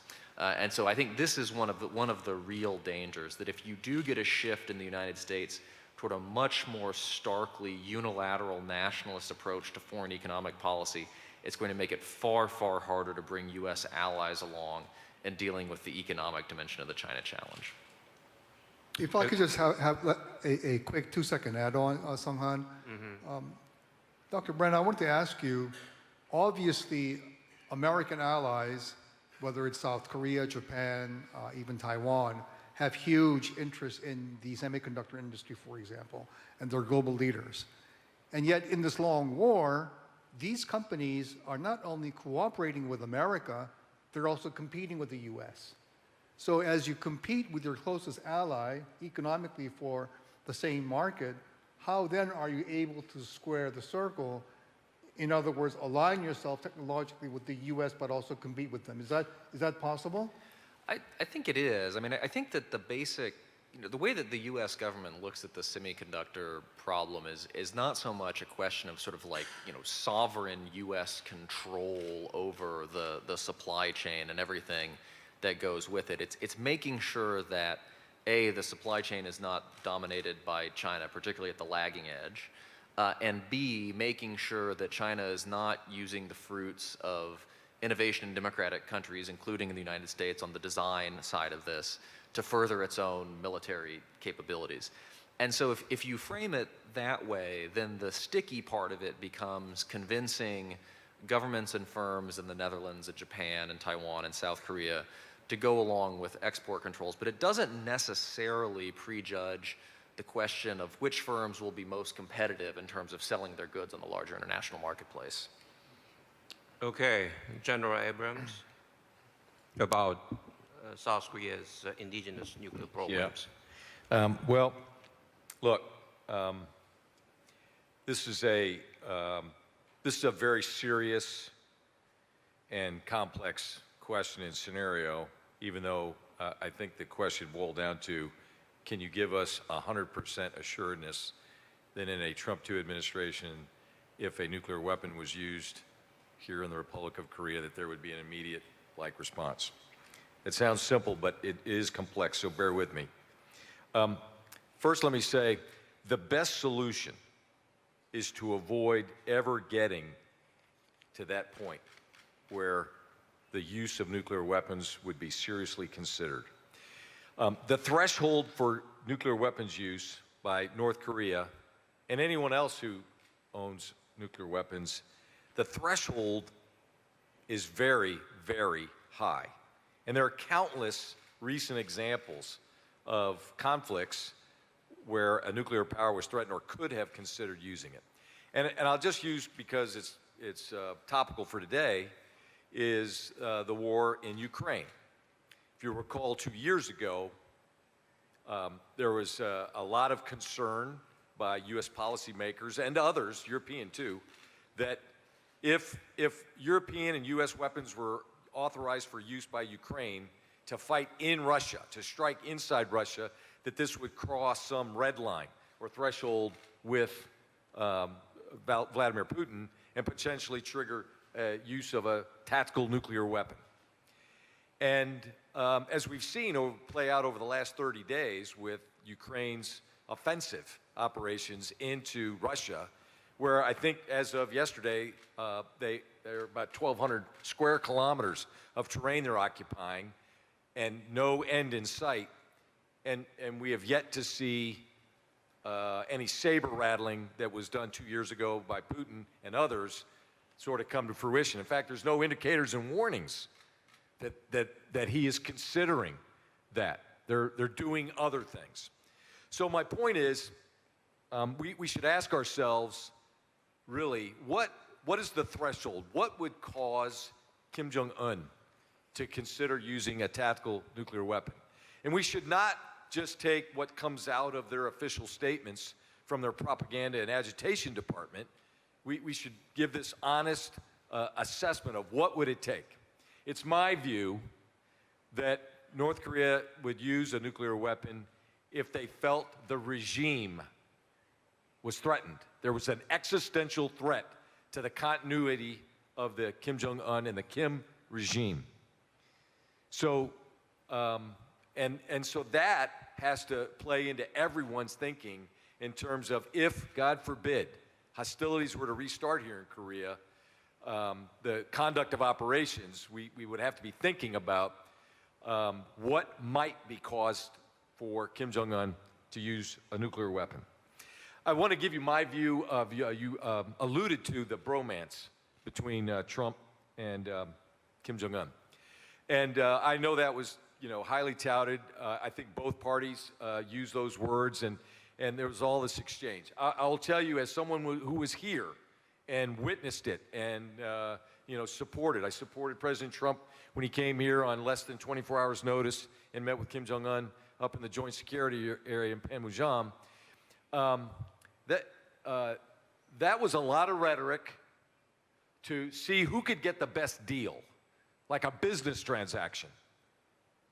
Because at the same time, I can also tell you, while I was here in Korea, I was participating in those frequent strategic force readiness exercises where we use role players from the administration to role play the certain roles. Look, nothing is 100% certain. It would be disingenuous for me to sit here and tell you 100%, because the use of nuclear weapons is the sole discretion of the President of the United States, and I can't say 100%. I will say that's our policy, the force is ready, and we practice it in the unlikely event that we get to that situation. That's the best I can do. By the way, do you have a follow-up questions? Actually, if you look at the public opinion polls conducted here in Korea, they just focus yes or no about Korea's indigenous nuclear programs. If we had some sort of multiple choices, including nuclear sharing or redeployment of tactical nuclear weapons or completion of nuclear fuel cycle, I think their response would have been more diverse. By the way, during your presentation, General, you had somewhat skeptical kind of views on those middle options, like nuclear sharing or redeployment of tactical nuclear weapons. And you didn't mention the completion of nuclear fuel cycle. What do you think? Well, I did allude to storing U.S. tactical nuclear weapons here in Korea. The cost, I can't begin to fathom how much it would cost to build a suitable storage site. The old ones are no longer suitable because of urban expansion here in Korea. That's when I was talking about this is not the Korea of the 1980s. This is Korea of 2024. And the security requirements to protect it from unconventional threats, and it will be, wherever we put it, it's going to be in range of North Korean ballistic missiles, either short-range ballistic missiles that can extend all the way across the peninsula. So it begins to use its utility at that point. And we'd have to dedicate an almost unlimited amount of ballistic missile defense systems to try to protect it. And we don't have an unlimited supply. In fact, most people are aware of what our stance here is in Korea. We don't have enough ballistic missile weapon systems to defend everything, so we defend what's most important. It doesn't help solve the problem. On nuclear sharing, again, to share them, I think we'd have to have an arrangement where the nuclear weapons are here on the peninsula to be able to share and to adopt some sort of NATO style or the 5-country sharing. I just think it's impractical and it's unnecessary. Because even in that situation, the US president is the final decision authority, not those NATO countries. Now, the last option, you're right, that was not presented as a possibility. That's not my area of expertise, but it seems to me to be a reasonable, right, with control measures, right? Now, I don't know if that would violate the Non-Proliferation Treaty, but maybe there could be a carve-out, right, an exception, right? Because the NPT is not written in stone, right? It's a document, and the framers can certainly make adjustments if necessary. Maybe we need to bring it in to the 21st century. But that seems reasonable to me, that is an option that could be explored if it would make Koreans feel more confident in a future that's a little uncertain. Okay, yeah. I have 2 quick questions. Let me go in reverse order, and I'll ask General Abrams my second question. When we talk about security here on the peninsula, I think many Koreans, we are truly grateful for the support we get from the U.S. And that's, I think, fairly bipartisan, although the progressives obviously have a different view. My second question to you, General, is this. You talk about trust. You talk about the fact that we've had this alliance for 75 years and going strong. But we wonder, for example, if you look at AUKUS, you give Australians the ability to co-build nuclear-powered submarines with the UK and the US, and the Koreans have asked for this for the last, 10 plus years. The Indo-Pac commander, sometime this year, said that under certain circumstances, he probably sees a way where that is possible. So on the one hand, you keep on saying that we are the linchpin of security and so on and so forth, and yet it seems to Koreans that you give us preferential treatment. So you treat Australians with a higher bar of trust. You give the Japanese a lot more leeway than you give us. And so I think Koreans believe that it's time for us to be on a much more equal footing with the US. So my question to you is, would you be in favor of the ROK Navy having nuclear-powered submarines in the future? And relatedly, the motto of the U.S. Forces Korea is "Fight Tonight." My second small question is, when you were Commander-in-Chief of the U.S. Forces here in Korea, did you believe that the Korean Army was ready to fight tonight? Was there some type of a politicization of Korea's security that you felt should be amended? Good questions. Two excellent questions. I have had this conversation about nuclear submarines for the ROK fleet while I was here, and I know more about it than I wanted to. In short, I would not support the Korean Navy having nuclear-powered submarines. But let me... Is that because you're in the Army and not the Navy? No, absolutely not.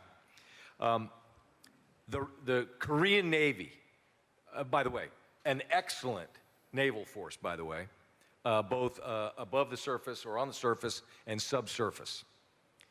Their principal mission is to defend the Republic of Korea. That is the mission of Rock Fleet. And unlike navies around the world, other countries' navies, they are actually at the point of contact in the West Sea and in the East Sea, on patrol, real world, every single day, keeping Korean waters safe. A nuclear-powered submarine is unnecessary to be able to defend the Republic of Korea in the waters in and around the Korean Peninsula. Now, again, you said I'm a soldier, but I rely on my expert Navy friends. There's challenges due to water depths and other things that are better suited for a diesel sub. Nuclear-powered submarines are for long voyages. That's where the bang is for the buck. And again, like a nuclear weapon, they are enormously expensive. So as we look at the Korean budget, right, the defense budget, it would be at the expense of something else, or we're going to put undue hardship on the Korean people. And by the way, if I can think of other things that, if we're going to give an increase, that I'd rather see them spend their money on, which brings me to your second question, right, about Fight Tonight. No one questions the commitment, the dedication of the leaders of, and it's not just the Korean Army, the ROK Army, but the Air Force and the Navy and the outstanding Korean Marines. And they've got the right mentality. But as I alluded to in my remarks, you have to conduct tough, realistic training day and night in a live fire scenario to be ready to fight tonight.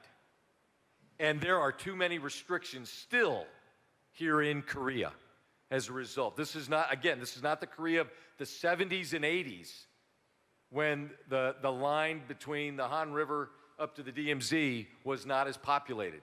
And that's where all the ranges are, for instance. It's where it is on the East Coast for the Marines. It's very difficult.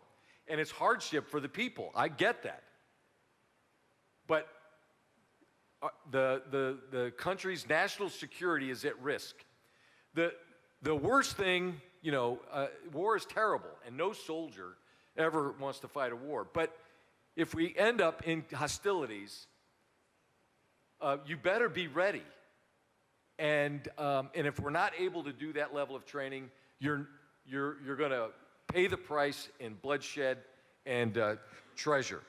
But back to Fight Tonight. I would rather see a modest investment for the Korean Army, for instance, where every Korean infantryman should have night vision goggles, state of the art. Every Korean infantryman should have a laser designation on his weapon.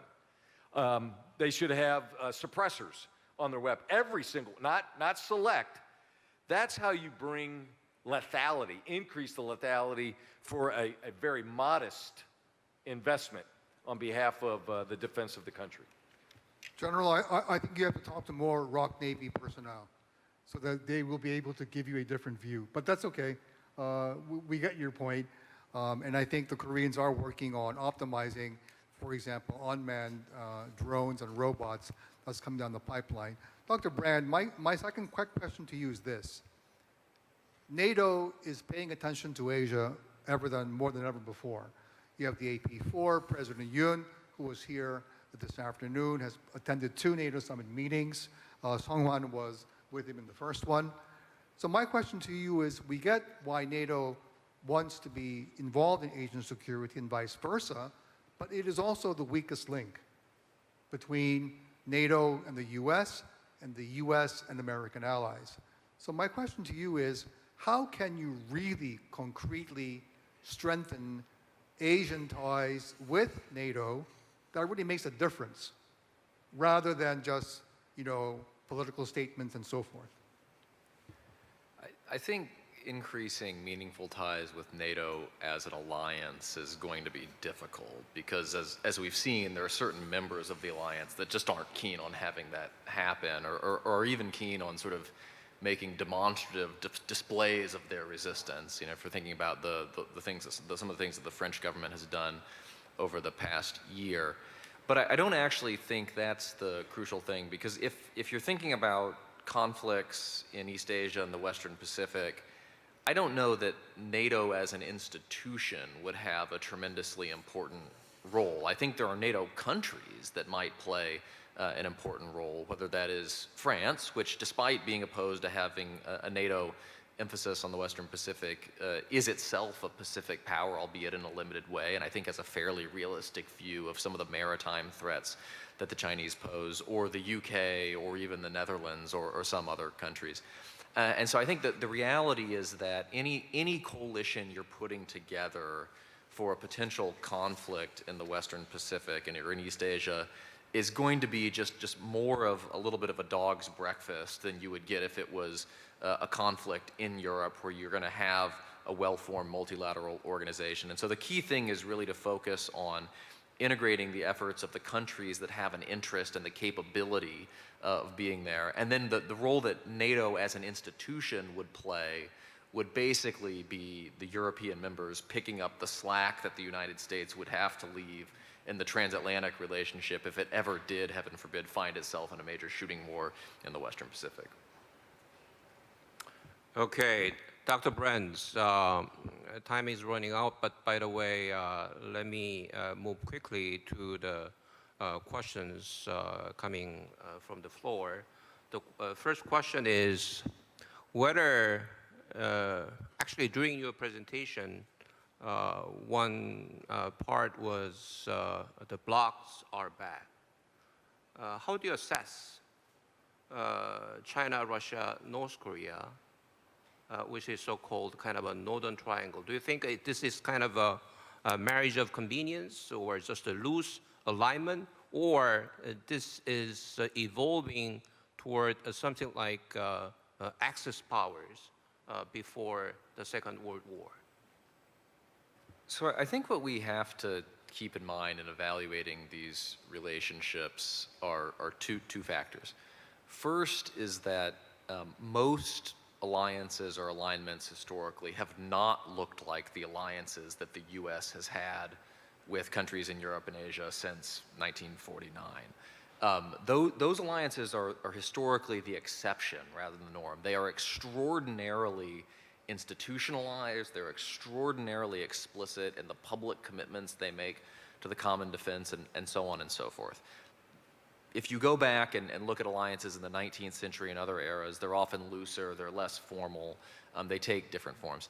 The second is that revisionist alliances are different, right? And so the US alliances are defensive in nature, right? No one outside of Dmitry Medvedev worries that NATO is going to conquer Russia or something like that. That's not what the alliance exists for. Revisionist alliances take different forms because they serve different purposes. They're typically about enabling the aggressive purposes of other countries because for whatever reason, those serve the interests of the other members of the alliance. And so what you have to do is ask, not what is the form of these alliances, but what are the purposes that they serve? And I think they actually serve an enormous number of important purposes, whether that is enhancing the military capabilities or decreasing the strategic isolation of the members, whether that is allowing them to put pressure on the international system on multiple fronts at once, or even allowing them to learn from each other's conflicts. One of the things that's happening right now is the Iranians, and I assume the Chinese as well, are learning quite a lot from how the Russians are using drones and missiles in Ukraine. And if you want to look at it historically, I think the bad news is that there's actually more coordination and cooperation on, say, the defense technological front within this set of autocratic relationships than there ever was within the Axis before and during World War II. The Axis before during World War II was really just a group of countries that were doing their own things and sort of supported each other by doing their own things. There's more direct cooperation, technological and otherwise, between Russia and North Korea, between Russia and China than there was in that group. And so while we don't want to get sort of too carried away with historical analogies, I actually think that the role that these relations play is quite important, even though I totally agree with General Abrams. These countries are in it for their own reasons. They don't trust each other. They don't necessarily even like each other. Okay. Thank you for your very brief and succinct the response.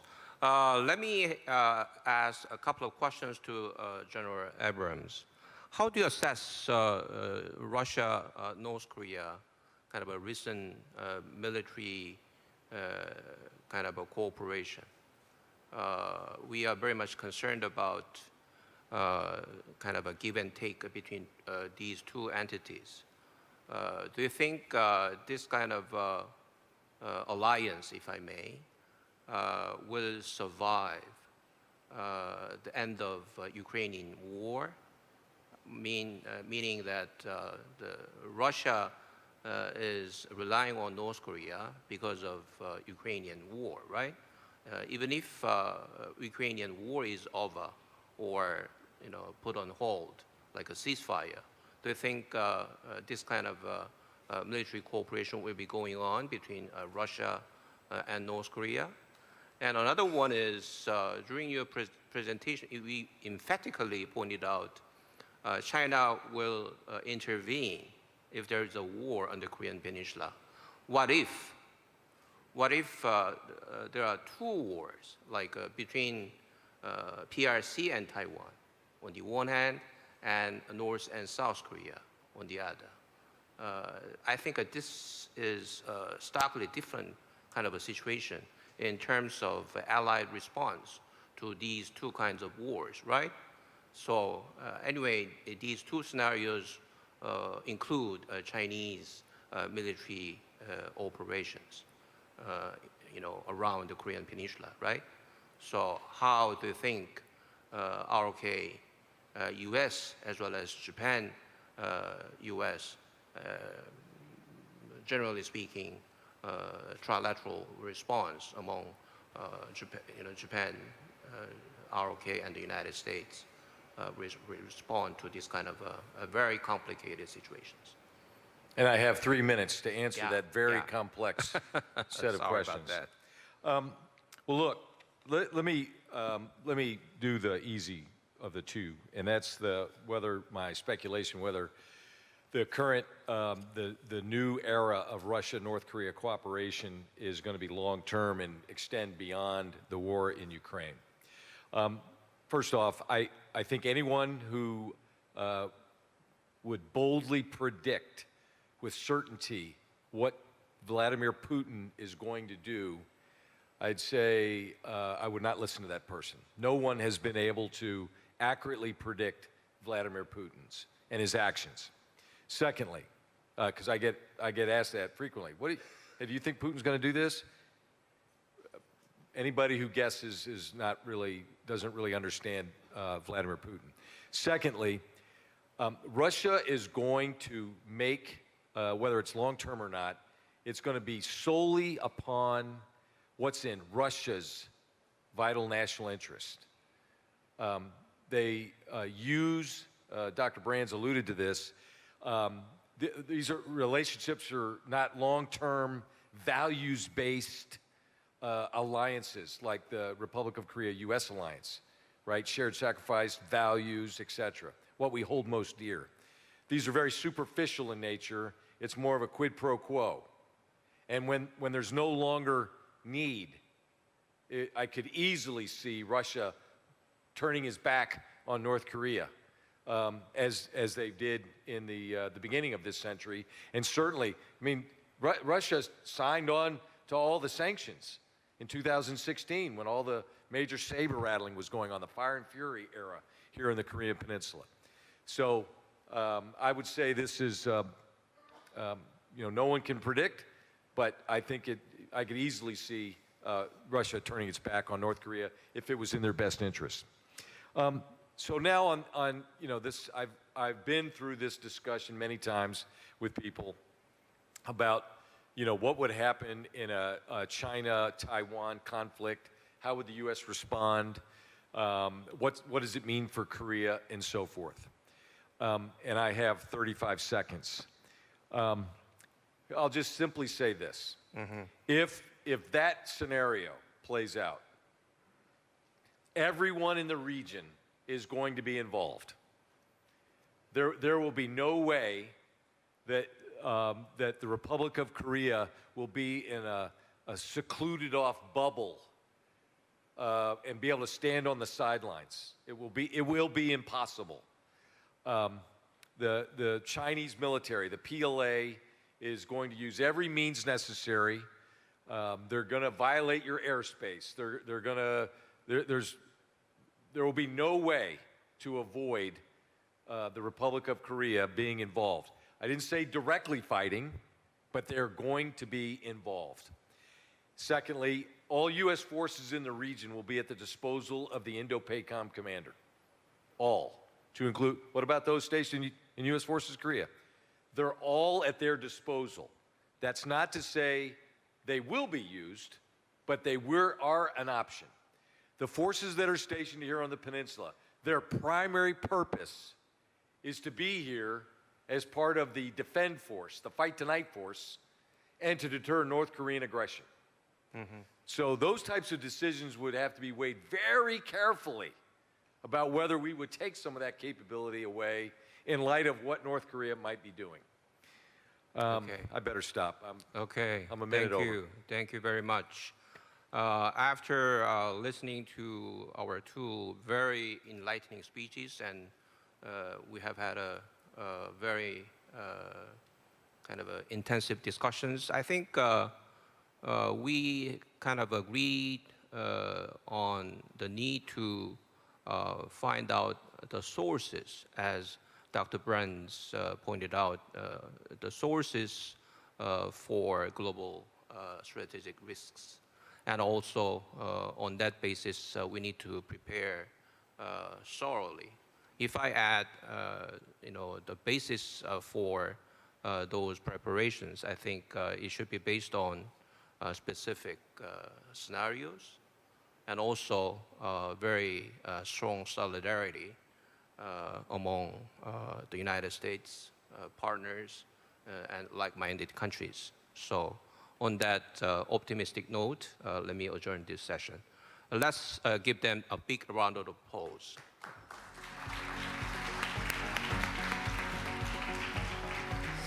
Thank you. Thank you very much to the four gentlemen. Please give them another big round of applause as they return back to their seats. Thank you.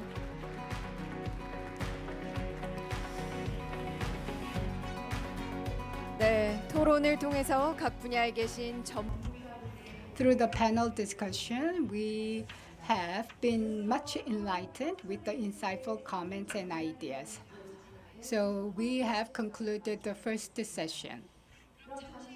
Now we are going to have a short coffee break, and after the coffee break, we are going to continue with session 2, where deglobalization era, where is the economy headed. We are going to have a 15-minute coffee break, and for the smooth operation of the second session, please be seated by 5:10. Please enjoy your coffee break.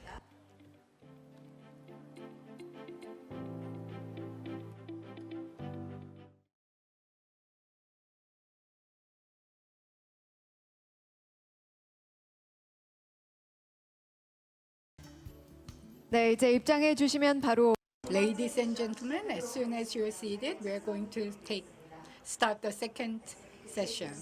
We'll begin our second session. Thank you very much. 이어서 본행사의 두 번째 세션, 탈세계화 시대 경제 어디로 가나라는 세션 시작하도록 하겠습니다. 강연 후 토론이 시작이 되면 또 Q&A 혹시 있으실 경우에는 메모지에 작성을 해주시면 저희가 좌장님께 전달해 드리도록 하겠습니다. 질문 있으시면 메모지에 작성을 해주시고요. 저희 운영요원에게 전달해 주시면 감사하겠습니다. 그럼 두 번째 세션의 첫 번째 발표 강연자분 So we would like to invite the first speaker of session 2. She is Vice President Wendy Cutler of Asia Society Policy Institute. Vice President Wendy Cutler served as the U.S. Chief Representative for the KORUS FTA, negotiated during the Roh Moo-hyun administration for more than 30 years. She has worked on trade issues in the U.S. Trade Representative's office, handling trade negotiations 그리고 ranging from bilateral agreements with China, Japan, to multilateral trade agreements such as the Asia-Pacific Economic Cooperation and the Trans-Pacific Partnership. Today, she will talk about U.S.-China supply chain competition and the crisis in free trade. on U.S.-China supply chain competition and the crisis in free trade. 웬디 커틀러 부회장님을 모셔보도록. Please welcome Dr. Wendy Cutler to the stage with a big round of applause.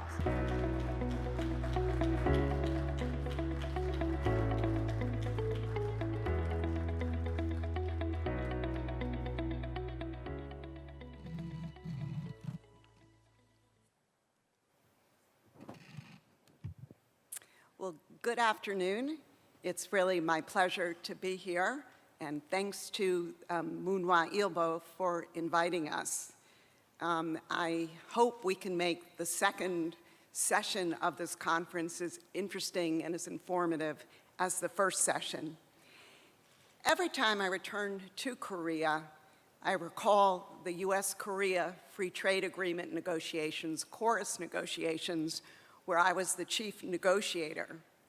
There were so many challenges in this negotiation, and yet the challenges also made the outcome even the more rewarding for not only the United States, but for Korea as well. The challenges included moving from an extremely contentious trade relationship to one of cooperation. We also, both in Seoul and Washington and around our countries, faced enormous domestic opposition and fears about what this free trade agreement would result in. And finally, we also faced a very short time frame, and it's hard for me to believe that we concluded these negotiations under 1 year. And when you think about, for example, the TPP negotiations taking 8 years, or the RCEP negotiations taking 8 years, what an accomplishment to complete an FTA in such a short period of time. And as a result, many thought that the KORUS FTA could not be done. It would not be successful. But we took the world by surprise through hard work, creativity, and flexibility. And to this day, I have such enormous respect for my Korean counterparts who sat across the table. We reached a groundbreaking deal in April of 2007, but it took about 5 more years before that free trade agreement came into effect. And I think that showed that there were already signs in the United States in particular that support for a free trade agenda and support for trade liberalization was beginning to fray.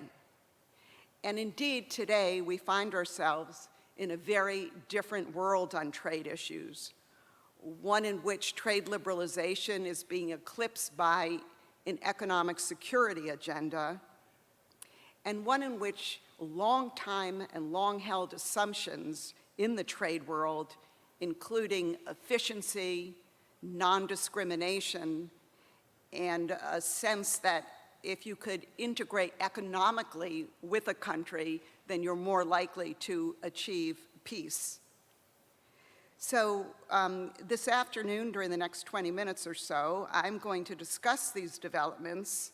I'm going to offer some views on where I think we are headed, and I'm going to share how our US presidential election may influence the path forward, and finally conclude on what this means for Korea. Where are the opportunities in particular? As I just mentioned, the trade landscape has changed dramatically since the KORUS FTA was negotiated. in a number of ways. The United States has retreated from its leadership position. And really, up until 2015, under the second term of President Obama, we were pursuing an extremely robust trade agenda, both bilaterally, regionally, and in the WTO. And the US was leading many of these negotiations. But once President Trump took office, it didn't take very long for him to instruct my USTR colleagues to withdraw from the TPP. Efforts were made to weaken the WTO dispute settlement body. And to the surprise of many who expected President Biden to return the United States to a leadership role on these issues, that did not happen. And President Biden now is pursuing what is called a worker-centered trade policy. Second, COVID and climate change have brought issues to the forefront on the trade agenda, which really weren't dealt with earlier on, and the environmental provisions of trade agreements have become a lot more important, and COVID has really raised to the forefront the importance of resilient supply chains. As previous speakers have mentioned, we've also seen the emergence of new technologies, and particularly the importance of data and digital and artificial intelligence. We've also seen geopolitical developments which have affected trade between countries, have led to blocking of ports and navigation routes, but they've also resulted in halting progress in many of the international organizations that we relied on in this area, including the G20, APEC, and the WTO. And finally, we've also seen the emergence of robust protectionism and industrial policy. Everyone likes to accuse the United States of being the protectionist country, and I would just say that we're not alone in this, that many countries around the world are continuing to put up trade barriers.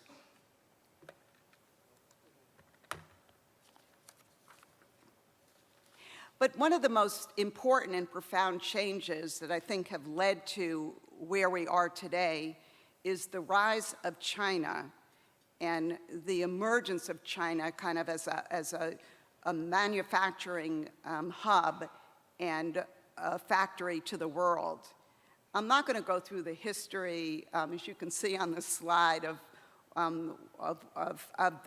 how China rose and what the concerns have been, but just to say, when China joined the WTO in 2001, there was a sincere hope and a belief that China was on a reform and market opening trajectory, and that this trajectory would only be accelerated by its membership in the WTO. And as we know, that did not happen. And second, there was another expectation, and that was that there would be further negotiating rounds in the WTO, which would lead to more rules, more market access, and that would help address any challenges that we would face with China in the future.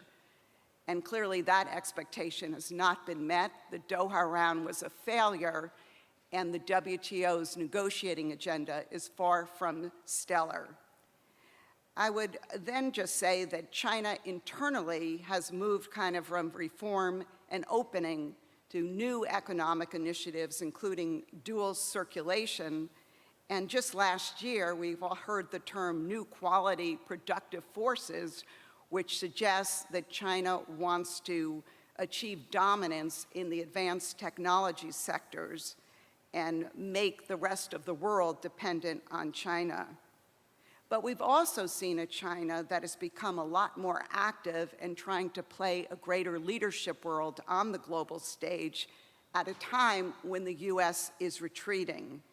And we've seen this with respect to the Belt and Road Initiative, the free trade agreements that they have pursued, either regionally, such as RCEP, or bilaterally with a number of countries, including Korea.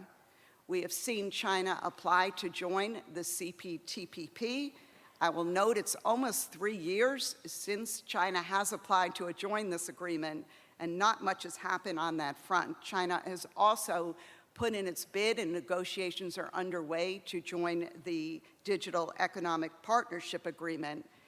And in its newest economic plan, China is emphasizing the need to conclude more free trade agreements. Now, what about US-China relations? I can just say they are tense, they are difficult, and they are rocky across the board, including on technology, trade, politics, security, ideology. And with respect to our economic relationship, that used to be the ballast or the foundation of our relationship. So if these other areas somehow went astray, then the economic relationship could kind of bring the countries together. But now the economic leg of our relationship, frankly, is contributing tensions to the relationship, no longer acting as a ballast. The US has responded with a strategy that was outlined by Secretary Blinken in 2022, focusing on investing in the US, aligning with allies and partners, and competing with China. China, in the meantime, has resisted using the word competition to describe our relationship, calling it win-win and one based on mutual respect, as it is pursuing self-reliance. Just last year, efforts to stabilize the relationship came to the forefront, and I think both sides, for their own reasons, decided that it was important to try to work to stabilize and manage this relationship, for the US to avoid conflict, for China to allow it to focus on its domestic issues, particularly the slowdown in its economy.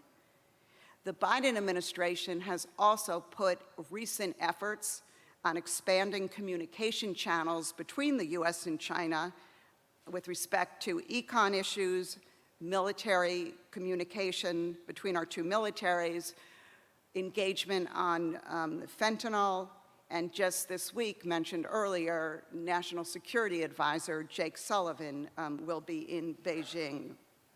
But as this is all underway, both sides are working hard to reduce their economic dependency on each other.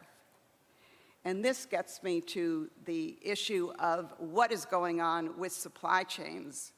I will say, before COVID, there were supply chain managers and companies playing an important role, but I'm sure they did not spend a lot of time in the C-suites in their companies.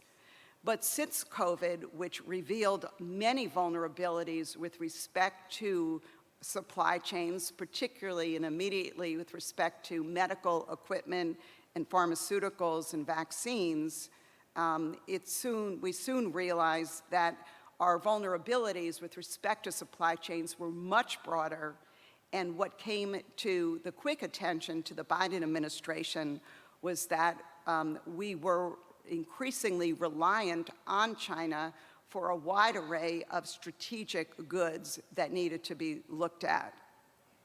Geopolitical concerns are spurring diversification, and the Biden administration in its early days, instituted a 100-day review of supply chains, particularly with respect to batteries, semiconductors, critical minerals, and pharmaceuticals, and has continued laser focus on improving our supply chains, diversifying our supply chains, and making them more resilient. The administration has done this through onshoring efforts that have been aided by 3 pieces of legislation: the Inflation Reduction Act, the Infrastructure Act, and the CHIPS Act. But the Biden administration has also pursued a policy of friendshoring, working with our allies and partners, including Korea, under the IPEF, the Indo-Pacific Economic Framework, the Mineral Security Partnership, and a wide array of bilateral and regional work. We have seen tension between efforts to onshore and friendshore, and efforts are being made to kind of reconcile these two forces. China, in the meantime, is beginning to, well, let's just say, wants to maintain its status as the supply hub of the world, and is trying hard to not only keep the companies that are in China to remain in China, but also to attract new investment and to seek more free trade agreements. But what we're also seeing is other countries around the world, including Vietnam, Malaysia, India, Mexico, implement a number of policies to attract these supply chains that are looking for new homes, whether that means tax breaks or pilot programs or easing regulations.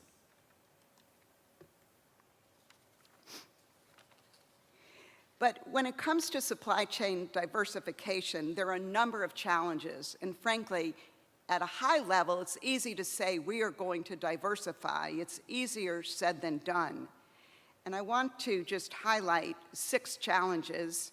One is, and I hear this from companies all the time, is trying to set up alternative supply chains that work as well as the supply chains in China, which benefit from very sophisticated infrastructure, a whole network of suppliers that can provide needed inputs, and a skilled and relatively low-cost workforce.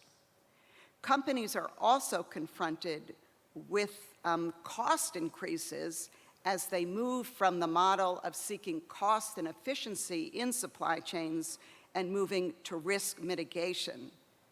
And stockpiling, having redundancy in your supply chains, and moving to countries that don't have the same infrastructure or are still trying to become more resilient and attractive investment destinations have contributed to the challenges that companies face. It also takes time to reconfigure supply chains. This cannot be done overnight.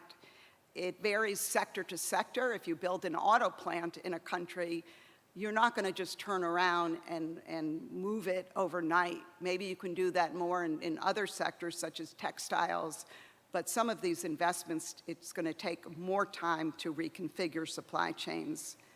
I mentioned already the tensions between onshoring and friendshoring. And the 5th challenge I want to highlight is really the role of the private sector versus governments. Because while governments can provide what we call carrots and sticks to try and attract supply chains or to try and force companies to move its supply chains out of China, frankly, the ultimate decision is made by the private sector. And companies, when they decide where to and when and how to move their supply chains, they take into account a number of factors. And finally, a serious challenge, and I'll get back to this through my remarks, is the WTO rules have not been updated to deal with many of the challenges that are presented by the supply chain dilemma.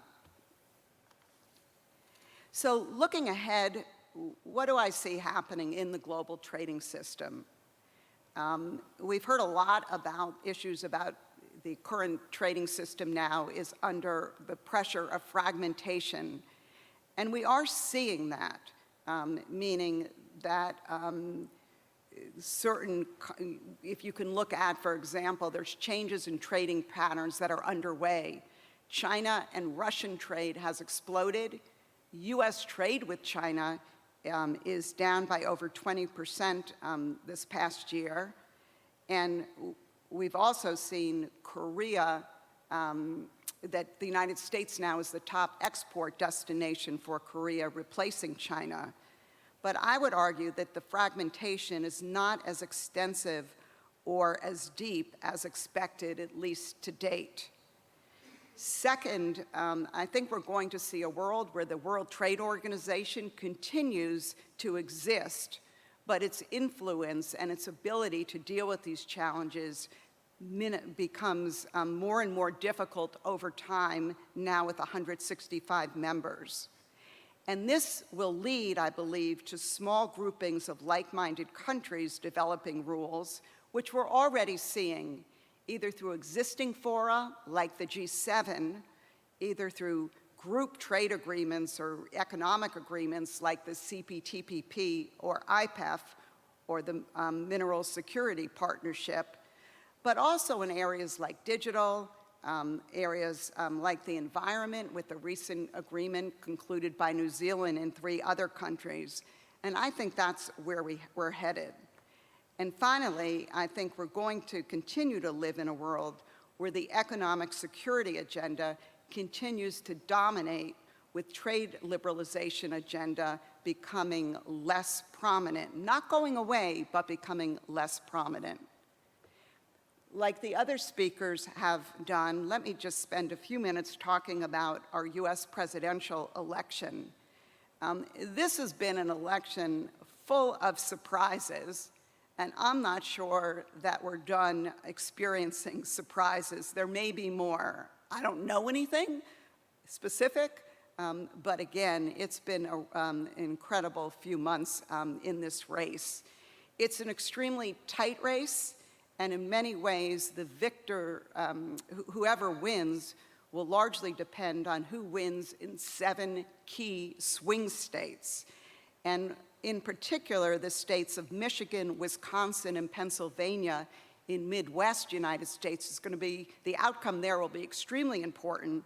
And the reason why I raise this, because these are states that have heavily unionized labor, are not particularly interested in seeking open markets, but more interested in import protection, and view international trade with a lot of skepticism.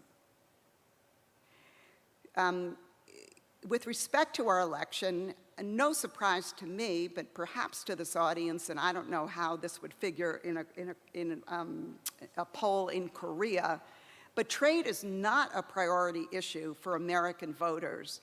In fact, the list goes on before trade even comes up. US voters are more concerned about housing, healthcare, the economy, jobs, immigration, education. Also, trade continues not to be popular in the United States, and a recent poll by Pew indicates that almost 60% of those polled believe that the US has lost more than it's gained through international trade.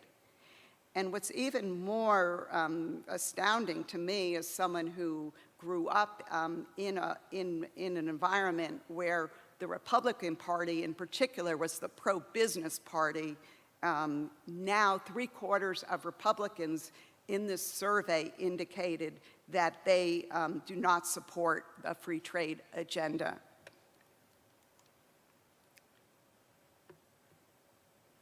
So let's first, I'm just going to briefly talk about the President Trump's possible agenda on trade and and Vice President Harris's agenda. With Trump, I think we're going to see the return of a focus on trade deficits.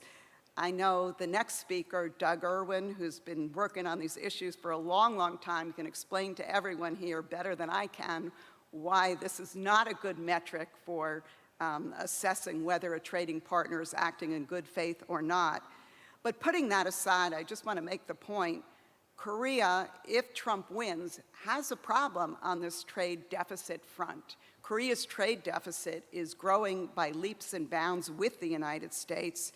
And my understanding is, if I'm correct, for the first 6 months of this year, Korea has a $29 billion trade deficit with the United States. And if you double that, 6 months, that gets to somewhere between $50 and $60 billion. I think that will come to the attention to President Trump and his team early in their administration, if indeed they win. Second, the Trump team, and Trump in particular, has put forward so many different proposals on tariff hikes. Across the board, tariff increase 10 to 20% for all countries on all products. Add on to that a 60% increase on imports from China. He's talking about working with Congress to achieve a reciprocal trade act, and also talking about removing MFN treatment from China. I don't think he will pursue all of these policies, but I think we need to take this very seriously. With respect to China, I think we're going to see more decoupling in a Trump administration than perhaps in a Harris administration, and many more products coming under the so-called small tent. Many folks say, yeah, but Trump is transactional, so maybe he'll be looking for a grand bargain with China the same way that he achieved the Phase 1 agreement with China during his first term. I personally do not think that's what's going on here. I think the tariffs he's talking about putting on China is not about bringing them back to the negotiating table. It's more about separating our two economies and ensuring that more U.S. consumption takes place from U.S. companies located on U.S. soils.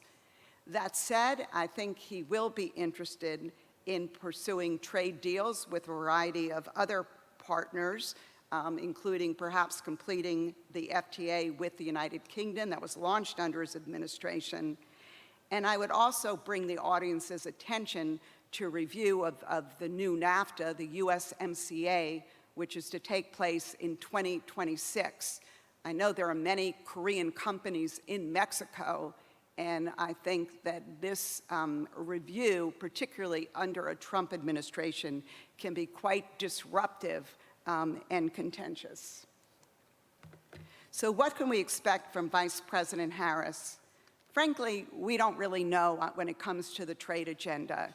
She does not have a detailed track record. When she was in the Senate from 2017 to 21, really one big trade vote, and that was the USMCA, which she, along with only other 9 senators, voted against, largely due to environmental concerns.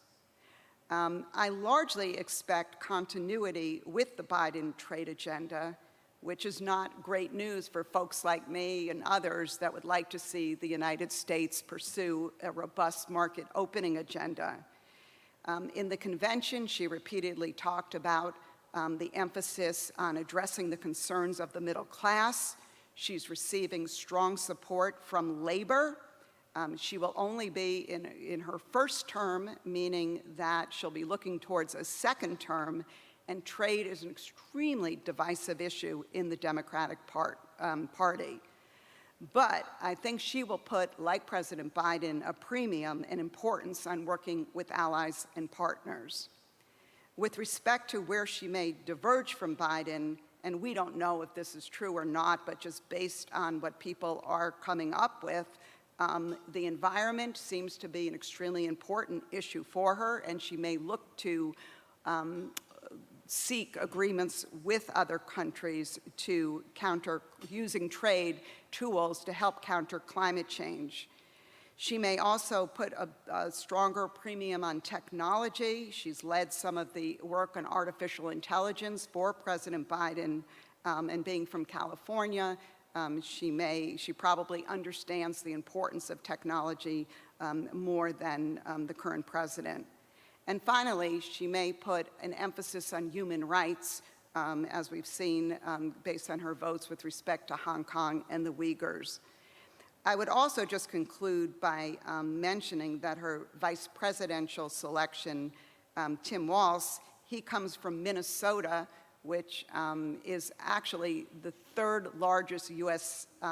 Exporter state of agricultural goods. And while Walz, while he was in the House, voted against almost all trade agreements and Trade Promotion Authority, he did vote for KORUS. I'd like to think that's because it was such a great, the negotiators did such a great job with the agreement, but I think it probably had a lot to do with agriculture. So what does this all mean for Korea? I have mentioned the big challenge of if Trump wins, the trade deficit issue that I think will rise to the forefront. But overall, I think there are enormous opportunities for Korea, and I just want to conclude by running through them. One is diversification. And here, there are really two angles to this. I think that Korea can work harder, and indeed the recent trade plan, I don't want to say plan, or the recent trade strategy offered by Modi does talk about deepening current FTAs and expanding free trade agreements with new partners, all in an effort to diversify and find new markets. But as other countries diversify, and particularly those that are going to look to reduce their reliance on China, I think Korea can be a very attractive partner, particularly given its competitiveness in so many strategic and important sectors. Second, there are many foreign direct investment opportunities for Korea, and I think that Korea can take advantage of a lot of the incentives that are being offered by countries, again, to attract investment. Many of the subsidies and other financial assistance offered by countries, including the US in some cases, are offered not only to US companies or national companies, but also to foreign companies operating in those countries. And I think Korea's done an incredible job securing funding under the CHIPS Act in the United States. And as countries seek to achieve secure supply chains, Korea is viewed around the world as a very reliable partner. And one issue I would just like to put on people's radar screen, and that is APEC. And I don't need to remind this audience that next year, Korea will be hosting APEC. I was here when Korea hosted in 2005, one of my early trips to Korea, where they did an amazing job moving the agenda forward. I think it'll be a lot more difficult, given the participation of Russia and China in APEC, to actually to move things forward. But this is an enormous opportunity because many high-level visitors, many ministers, and of course the leaders will be coming to Korea during 2025. And for the new US president, this could be really their first trip, or one of their first trips to Asia. So in conclusion, I believe that Korea is well positioned to take advantage of the opportunities. But at the same time, I think Korea needs to be vigilant and detect and counter any challenges early on and take steps to mitigate them and continue to show the world that Korea is a reliable trading partner. Thank you very much.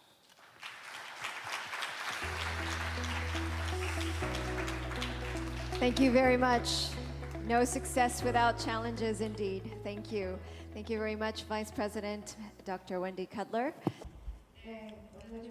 That was a very insightful presentation. We'll now move on to the next presentation by Professor Douglas Irwin, who is from Economics Department at Dartmouth College.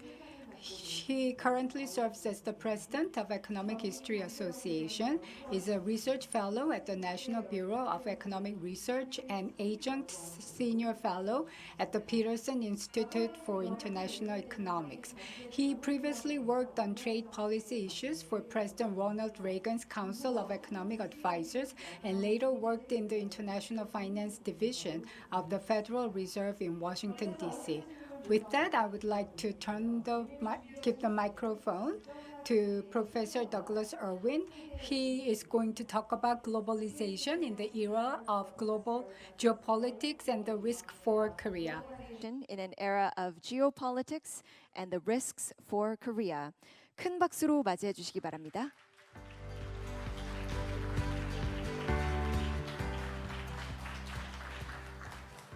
Thank you very much. It's a great honor to be here, and I'm just delighted to return to Korea for my second time.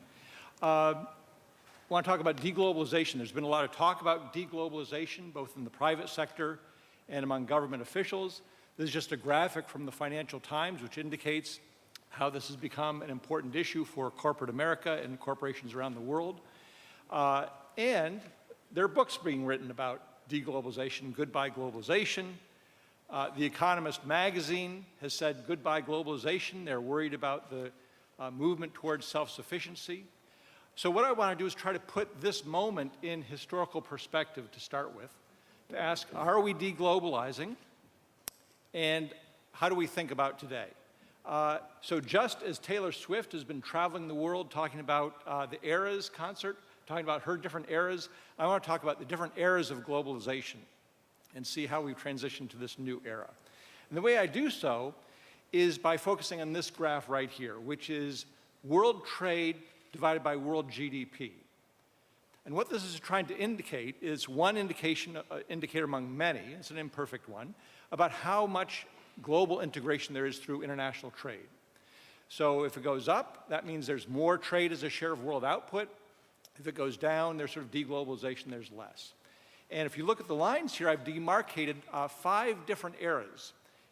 Since basically the Industrial Revolution, this is going back to the 1820s, 5 different eras of globalization. And geopolitics is important for each of these eras of globalization. So when we think about the first era, which is the long 19th century from basically the Industrial Revolution or the 1840s until World War I, that was an era dominated by the British Empire. Britain was the hegemon, the leading country in the world. They maintained the gold standard, they kept the seas free, they pursued a policy of free trade. And as you can see, during this period, there's a slight rise in global integration. There's also transportation cost improvements, of course, as well, that were pushing markets together. This was followed, however, by about a 25-year period of declining globalization. 2 world wars, a Great Depression, an outbreak of protectionism, and the geopolitics that was sort of thrust into prominence during this period was militarism. German militarism in Europe, Japanese militarism in East Asia. And all these things sort of basically erased almost a century's worth of growth of globalization. And we can see the decline in the trade to GDP ratio during this period here. Then, after World War II, we have the recovery from the war. We have the GATT, the General Agreement on Tariffs and Trade, trying to bring countries together to reduce trade barriers. This was a limited, attenuated globalization, however. As you can see here, the geopolitics of this period were the conflict between the free world and the communist world, between the United States and the Soviet Union. And as is pointed out earlier, these were not well integrated economic blocs and political entities. So there was a partial globalization among the West, including countries in Europe and East Asia, but it did not include much of the global South, and it did not include the communist countries of the Eastern Bloc. But still, there was a rise in the trade to GDP ratio during this period here. Then we have this unipolar moment, and here I'm plugging Hal Brand's book on the unipolar moment, the fall of the Berlin Wall, the liberalization of economies in the global South, the end of a closed China, the opening of China, the opening of Vietnam, the opening of Eastern Europe, the integration of the world, everyone trying to join the WTO and play by the rules of open trade and prosperity that would come from that. And what we see here is a tremendous, almost a doubling of the world traded GDP share in a very short 25-year period that stands out in terms of the economic history of the last 2 centuries. This is an absolutely phenomenal period. And so I just want to pause and just mention that it's sometimes dismissed in the United States as being neoliberal and therefore somehow tainted. This is a historically unique period in global history that I think brought so many benefits to the world community. There's a massive decline in global poverty. For the first time, instead of divergence between countries, there was convergence where the lower income countries were growing more rapidly than higher income countries.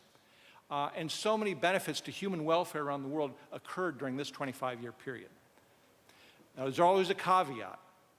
And the caveat here is, once again, geopolitics. It was a period of benign geopolitics. China wanted to get rich, and Russia just wanted to stabilize. And so there weren't the security threats that we talked about during our first session so much. And of course, what we can see is what's happened after this unipolar moment, starting with the global financial crisis in 2008, 2009, is globalization has not reversed, but it's not increasing anymore. And there's some debate about whether it's declining, at least in terms of this metric. And it's certainly a flattening out of globalization. So we are in a new era. And it's sort of a scary era because, once again, the geopolitics of this period are very different than what we had just been experiencing over the past 25 years when the US was dominant and threats were in abeyance. So, as Martin Wolf of the Financial Times says, geopolitics is the great threat to globalization. Why is this increased integration sort of stalling? Geopolitics has reared its head once again. Now, in some sense, we wouldn't have expected that trade to GDP ratio to continue to go up forever. There's diminishing returns to one-off events such as opening, so you move to a new steady state. Trade reforms had sort of stalled. Transportation innovations such as containerization, the economic benefits of that has sort of been exhausted. So we would have expected some tailing off of that metric of globalization anyway. But then, of course, there are a lot of unexpected shocks that have occurred since the global financial crisis, including the US-China trade war, the COVID pandemic, various invasions, national security concerns about supply chains and semiconductors and what have you. And all these things have been shocks to the global system as we've been seeing. Now, some of these are temporary shocks that the world economy can easily overcome. So Foreign Policy magazine was initially worried that the coronavirus might mark the end of globalization and countries would move to more self-sufficiency. But when we look at the trade data, what we see is, yes, there was a massive decline in global trade as soon as the pandemic hit in early 2020, but there's a very rapid comeback. Within a year, we were back to where we were in terms of trade volumes, whereas with the global financial crisis, it took almost 2 years to reach the pre-crisis peak. So this was a crisis that was easily overcome. The crisis that we can't avoid and can't overcome so easily is the conflict between the US and China. And this is something that's more deeply rooted in the international system and has grave implications for the future of world trade. Now, these tensions predate to some extent the Trump administration. There had been lingering concerns in the 2000s and the 2010s about whether it's possible to truly integrate market economies and non-market economies. And there was a debate, of course, about how much is China a market economy and moving in that direction, or is the state really playing a major role? And so this is an older cover of The Economist magazine expressing precisely those worries, that these are two different systems and it's very difficult to bring them together. But what's really happened under President Xi is there's no doubt whatsoever about whether we can consider China a market economy or a non-market economy. The state has been brought back in. The state strikes back, as my Peterson colleague Nick Lardy has pointed out in his book. The era of economic reform is no longer in China. There's a retreat where the state is taking a larger role. And after the coronavirus pandemic, China has been looking inward and wants to achieve, if not self-sufficiency, dominance in certain technologies and is using subsidies to achieve that objective. So what this has done is this has changed the US trade policy debate and has been shifted for all these various shocks to emphasize geopolitics over the economics and security over efficiency. Wendy Cutler used to work at USTR. Some people in Washington now call it NSTR, the National Security Trade Council,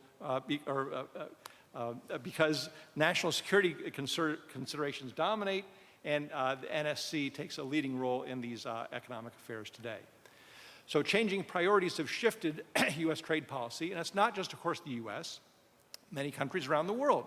And so what we see here is that there's been a marked increase in the number of protectionist measures and the amount of industrial subsidies that are taking place around the world, particularly since 2018 or so. So what does this mean? Well, when you bring countries together through trade, that trade is mutually beneficial. Both parties, yes, in both countries there are going to be winners and losers, but there's net benefits for each. Those benefits can be substantial, and that when you try to pull them apart through those protectionist measures, you're going to bear an economic cost. And so what economists have been doing for the past few years is running various simulations about how much does it cost to pull economies apart by bringing in these protectionist measures once again and moving away from freer trade towards more protectionism. This is just a graphic from the International Monetary Fund that summarizes a few studies and a few scenarios. And of course, the numbers you get depend on the scenario that you envision. But the important point is that there's no winners here. There's no gains to be had. There's losses. Losses to world GDP and to the countries undertaking these measures. Sometimes there may be 1% of GDP. If you want another scenario, you can get up to like 8% of GDP. These are big losses. I should say one thing about these simulations, and this will apply to the next slide as well. When economists say that there's going to be a 2% of GDP loss, for example, that doesn't mean GDP declines by 2%. That means you're shaving off future economic growth at a lower level that will accumulate to that amount. So, for example, the next slide, which is from the World Trade Organization, which has also run some of these simulations, about what happens if the long-run real GDP effects of a decoupling scenario. Once again, there are no winners here, but the magnitude of the losses differ across countries depending on how integrated they are in the international system and their country size. And so, for example, if we look at the United States here, two interesting points here. First of all, under this simulation or scenario, there's a 1% of GDP loss for the US. Once again, that doesn't mean GDP declines, we have a recession. It means that if we were growing at 2%, maybe we'll grow at 1.7%, and that 0.3 difference accumulates over 5 or 10 years. But the point is here is the US doesn't lose that much because actually the US is the world's largest economy, is not as well integrated, has a large domestic sector that is not part of world trade, as opposed to many other smaller countries. What that means is when the US wants to confront China, we are going to make a lot of asks of our allies that don't really affect us so much. So if we say we want measures against China, it won't hurt us very much, but if we ask others to join us in that effort, they have to bear the price, and that creates a political tension as well that the first panel talked about a bit. So what's happened in the US? And here I'll echo so many of the points that Wendy just made. There has been a shift in US trade politics and the view of US trade policy. And there's a bipartisan consensus. Often we think in the US we're so divided, can't we unite? Well, sometimes we unite on things that are internationally divisive. One is that China is a major economic and strategic threat to the United States. And accompanying that has been no interest or very little interest in sustaining the old rules-based system of the WTO that we grow up and cared so much about. So it was mentioned in the first session that we need this rules-based international system. As the Financial Times says, hearts don't beat faster. We can say, we have all these economic gains. They're not very tangible for many American citizens, and so people don't care about the rules so much anymore.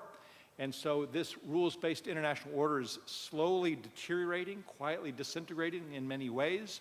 And we see that in the trade realm, where the US is just willing to start ignoring the rules. Here's the country that led the Uruguay round, that was, wanted to create the World Trade Organization, that wanted to get other countries to be accountable for their trade practices, now saying the rules don't apply to us, and we don't really care whether they apply to others as well. There's even this one call in the New York Times by a senator in the United States to abolish the WTO. This is a little bit silly because the US can't abolish the WTO. We could withdraw from the WTO, but it's not up to us to abolish it. And I agree with Wendy that the WTO will continue to exist, but it's just atrophied in so many ways and can't enforce the rules. Because the WTO is not going to be the center of world trade arrangements as much, China itself is considering a WTO world, if you will, trying to come up with its own rules and its own framework for global trade. If we don't have this rules-based system anymore, what do we have? We have a power-based system in which economic nationalism can rear its head once again.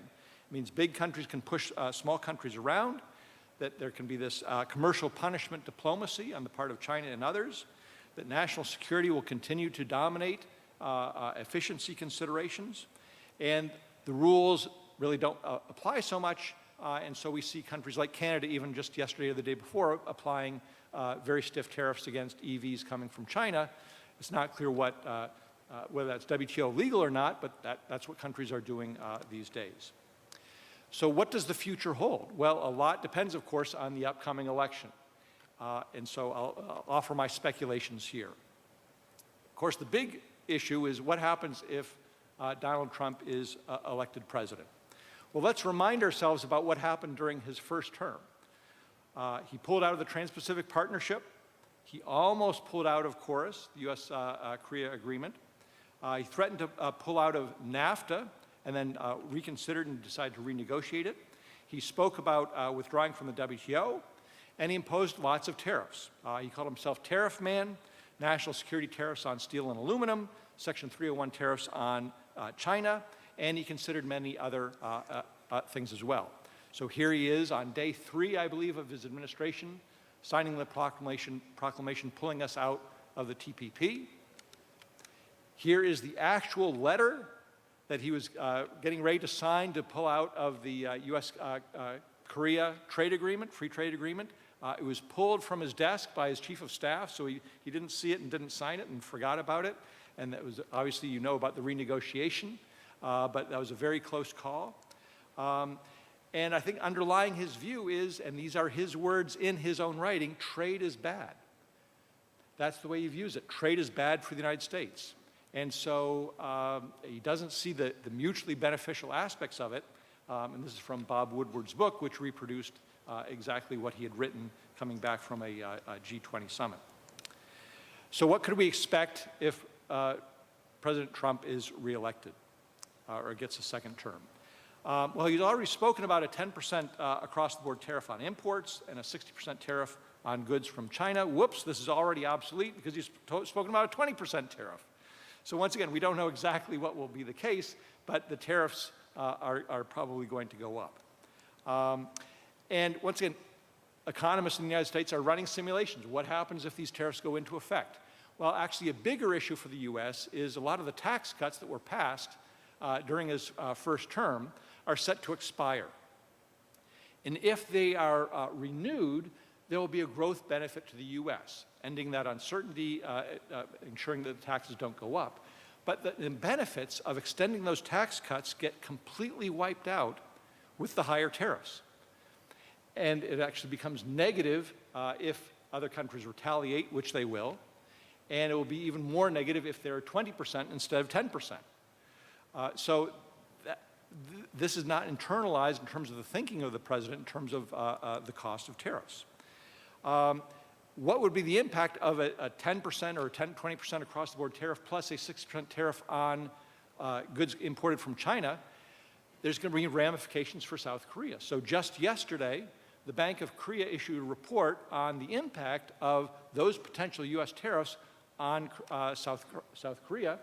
And what the conclusion was is that that 60% tariff would cut Korea's exports by about 7% because there would be slowdown and less trade with China, and that would affect demand for Korean exports.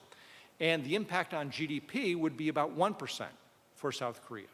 So that's something where there's going to be collateral damage around the world if the U.S. goes forward with those tariffs, and you'll see the impact here in South Korea. If the U.S. goes forward with those tariffs, there will be retaliation by other countries. So this is exactly what happened before during the first term when we were assured that there would be no retaliation.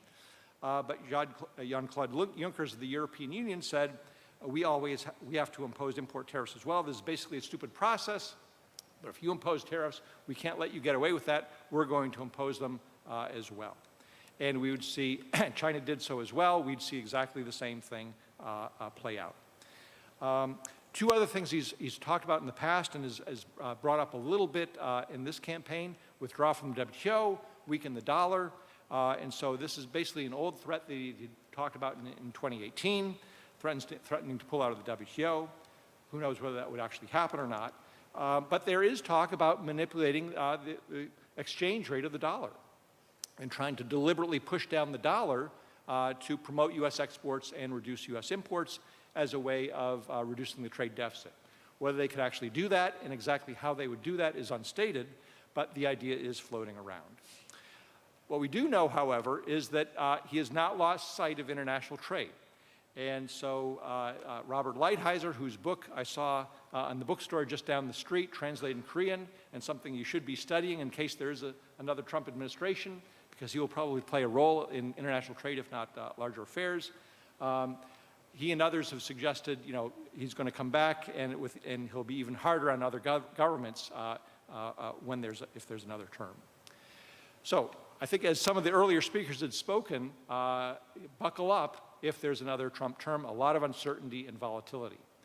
If there's President Harris, as the other speakers have said as well, I agree, much more continuity, much more, some uncertainty, but a certainly easier environment, I think, for the world. Continuity with President Biden, trade won't be high on the agenda, much more willingness to work with allies. Kamala Harris has already spoken out against the idea of a 10% across-the-board tariff. Interestingly, she's from California, not Pennsylvania, so manufacturing doesn't loom so large in her thinking. California, of course, is where there's a lot of high tech. It's a much more outward-oriented looking state. There's fewer blue-collar workers. She's younger. There's less of the nostalgia for manufacturing that President Trump and President Biden have had. So I think it could be an easier trade agenda. There still will be industrial policy, of course. There will still be conflict with China, but I don't think nearly as much as if we have a new Trump administration. As Wendy pointed out as well, here's the question. How do we get the U.S. re-energized in terms of international trade? It's not going to come from the public.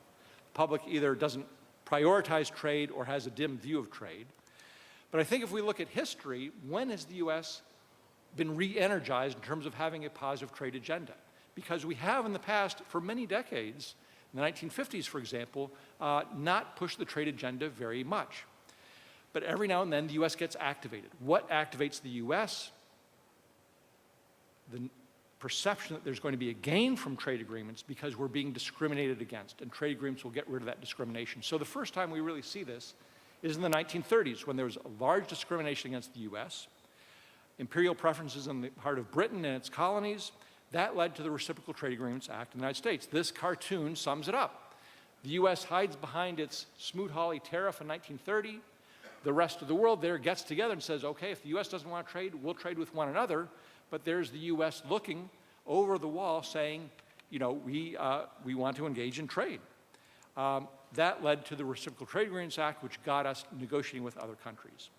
It was the formation of the European Economic Community in 1957 that spawned the Kennedy Round in the 1960s.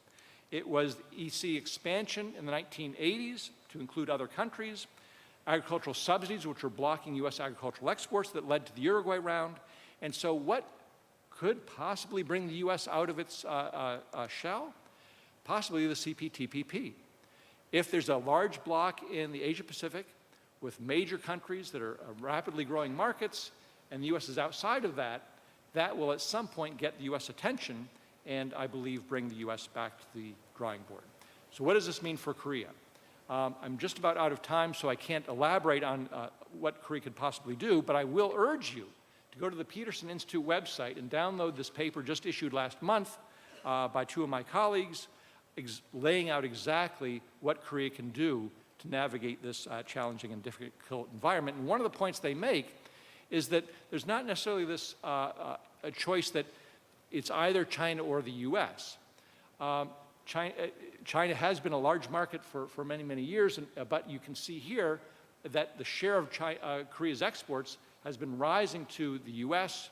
and Japan, and trade has been diminished to some extent with China. So some of the options, of course, Wendy had laid them out as well. It's going to be a difficult environment to navigate between the U.S. and China, particularly if the U.S. is making requests for export controls and what have you on Korea. But the security guarantee is very important, and also engagement with other markets, possibly joining CPTPP to diversify trading partners and what have you. And here is where product mix and exchange rate and many other factors will be important, particularly if the U.S. focuses on the dollar. Fortunately, Korea is already doing this, looking at a risk response system to deal with uncertainty about U.S. trade policy. The Europeans are doing exactly the same thing. And so there's a lot to be learned by how Canada, the EU, and others have managed the Trump relationship in the past, and thinking about that for the future. So for Korea, I think there are many challenges ahead, particularly if President Trump returns to office. But I know that Korea, which has had tremendous success over the past 5 or 6 decades, will meet that challenge and do well. Thank you very much for your attention. Thank you very much, Professor Irwin. Please take a seat for the panel discussion. 네, 너무나도 흥미진진한 Yeah, thank you very much for such an interesting presentation. I'm sure that all of you might have a lot of questions. And if you have any questions, please write them down so that we can address that. In order to have an in-depth discussion, we are going to begin the panel discussion. Right after the panel discussion, we are going to have the Q&A session. So let me invite Professor An Ho-young from Institute of Far Eastern Studies of Gyeongnam University as a moderator, and Director Yeon Won-ho of KNDA to carry out panel discussion. So 4 panelists have come up to the stage. So once again, Professor An Ho-young from Institute of Far Eastern Studies, please begin the panel discussion and welcome Dr. An. 전문가이신 안호영 석좌 교수님께서는 북한대학원 대학교의 총장을 역임하셨으며 오랜 기간 Professor An Ho-young has been a Korean diplomat for a long time. He has worked as a trade expert, served as the president of North Korea Graduate University, has been a long-time South Korean diplomat, serving as a trade negotiator and first secretary of headquarters. And our panelist will be Dr. Yeon Won-ho, Director of the Center for Economic Technology Security Studies at KNDA. He participated in President Yoon Suk-yeol's delegation to the April 2022 U.S. ROK policy consultation as an economic and security representative, and currently serves as a policy advisor to the National Security Council and an advisor to the Ministry of Foreign Affairs. So I think you are ready. So let us begin the discussion. So I would like to give the floor to Dr. An Ho-young. Is it good afternoon or good evening? Well, it's amazing because I've been to a large number of these kind of conferences, and then when it gets towards the end of the day, then usually you begin to disappear. But somehow today, we are having amazingly large number of people until the very end. So I should be beginning by congratulating you, but at the same time, the person who I should be thank and congratulate, first of all, would be, of course, Chairman Lee Byung-gyu for organizing this and providing us with an opportunity to, in fact, get together the top quality panelists. And then for that, I should be appreciating 2 people from Munhwa Ilbo with whom I worked very closely. One is Lee Mi-suk. Where are you? Lee Mi-suk, thank you so much. And the second person I should be thanking is Hwang Hye-jin. Where are you? Hwang Hye-jin, you are not here? Well, the reason why I'm mentioning the name is because I was talking with them. And then they were just asking me, who do we have to get as our panelists? And I said, get top quality academic. Now we have Professor Owen, right? And get top quality practitioner. And then we have Wendy Cutler. So that, in fact, is how we collected this top quality panel. and then at the same time, top quality panelists as well. Yeonwon Ho, right?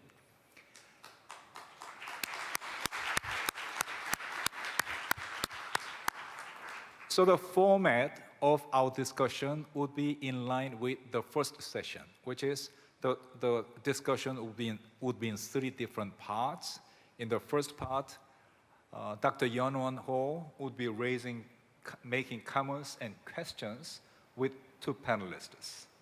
And in part 2, I will be exercising my prerogative as a moderator and would be raising some questions with the panelists. And then in the meantime, you in fact are remaining until the very end, right? So you are supposed to write your own questions and then get them over to me so that I could be sharing your questions with the panelists. So on that basis, part 1, Dr. Yeon, you have the floor. Okay. I'd like to thank Chairman Lee for inviting me to this wonderful event. I'm quite honored to be here today. And actually, I was allowed to spend 5 minutes to convey how Korea sees ongoing change in geo-economic environment. So I'd like to spend 5 minutes on this and then ask a particular question to Wendy. So in today's global landscape characterized by competition between United States and China, nations around the world are pursuing de-risking strategy for their economic security. The rise of geo-economic uncertainty has mainly resulted in paradigm shift in how countries approach industrial and technological policies. First, governments are increasingly adopting inventionist stances. We see more industrial policies evidenced by reshoring and friendshoring strategies. Second, we see more bilateral and unilateral cooperations with parallelized multilateral institutions and rules such as WTO. Countries prefer to restructure their economic ties based on trust and values, which in turn intensifying global fragmentation in both technology, R&D, and trade. Mid-powers such as Korea see geo-economic fragmentation or decoupling, especially by United States and China, present a particularly challenging environment because our economy is highly dependent on international trade and global supply chains. United States has adopted a strategy of selective decoupling, articulated by Biden's National Security Advisor, Jake Sullivan, as a small yard, high fence strategy. Also, Trump and Lighthizer, his advisor Lighthizer, explicitly argue strategic decoupling, which I interpret as a big yard, high fence strategy. Whatever it is, the US strategy is quite clear. It is to restrict China's access to critical technologies, such as computing-related techs and biotechs. Across the Pacific Ocean, we have China. China also pursues decoupling with Chinese characteristics. We call asymmetric decoupling. China tries to decrease their dependence on Western countries. They pursue self-reliance in economy and key technologies. At the same time, China wants to make the world become more dependent on China. So this two-pronged strategy is China trying to maximize their ability to weaponize economic interdependence, namely economic coercion in future geopolitical confrontations. So having said that, I'd like to talk about 2 major challenges that Korea is facing now, but it never experienced before. Number 1, unclear US policy objectives. Number 2, absence of global rules in economic security policies. So first, US current measures against China looks counterproductive in changing China's behavior. So the more the U.S. pressures China, the more Xi Jinping government prioritize national security over market-oriented economic reforms. So we wonder what the real U.S. goal is. So whether it is to maintain U.S. hegemony or it is to induce fundamental changes in China's behavior. So if it is the latter, then the world is paying high price of diminished welfare, but gaining nothing so far. The second is absence of principles and subsidy races. So uncoordinated policy actions by individual nations may end up harming like-minded countries as well as potential adversaries. For example, from the Korean perspective, what concerns us is that Korea's key industries, including semiconductor, EV batteries manufacturing, significantly overlap with the small yard defined by the US policymakers. This situation presents a pivotal challenge, creates a complex operating environment for Korean firms that have been at the forefront of these industries. So the final comment I'd like to make is, it is time to accept the reality and move forward. So it is necessary for us to accept the reality of fragmentation in certain areas, and rather we should focus on minimizing its cost and collateral damage. The era of solving complex geo-economic challenges through a singular solution like WTO system appears to be waning. So as a first step, thus I suggest like-minded countries should at least start discussing an introduction of new norms and institutions that can minimize damage from each other's policies. South Korea, as a global pivotal state and one of the beneficiaries of a post-war liberal economic order, we should spearhead these efforts. So having said that, I have one particular question to Wendy, actually. So Wendy mentioned about the possible divergence with Biden's trade policy regarding the Harris trade policy. What Korea should prepare for in the Harris trade policy?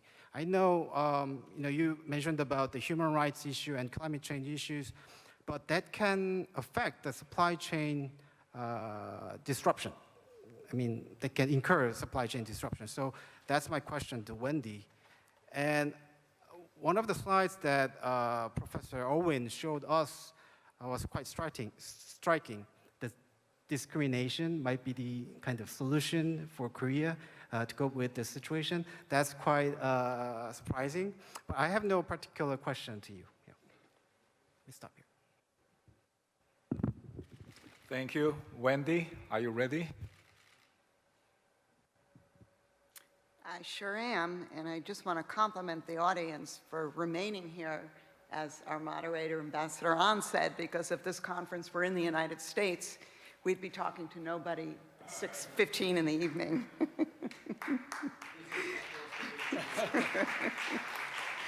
So it's incumbent upon us to make it worthwhile for you. So your question is, what should Korea expect from a Harris administration?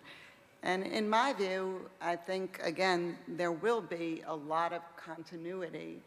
There will be an emphasis on working with allies and partners, not just to counter China, but to work with like-minded countries to develop supply chains and to develop technologies. In terms, again, of her, specific policies, it's unclear. But I think, just in general, Korea in particular will be viewed as a very valued partner. I think Biden and Vice President Harris greatly appreciate and welcome the foreign direct investment from Korean companies.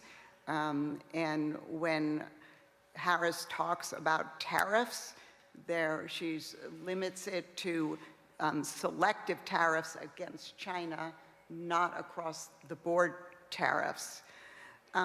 Two areas, though, that I would just like to raise with respect to Vice President Harris is, and I'm not advocating or saying there's going to be a third renegotiation of KORUS, but I can see the United States under a Harris administration more interested in focusing on rules of origin.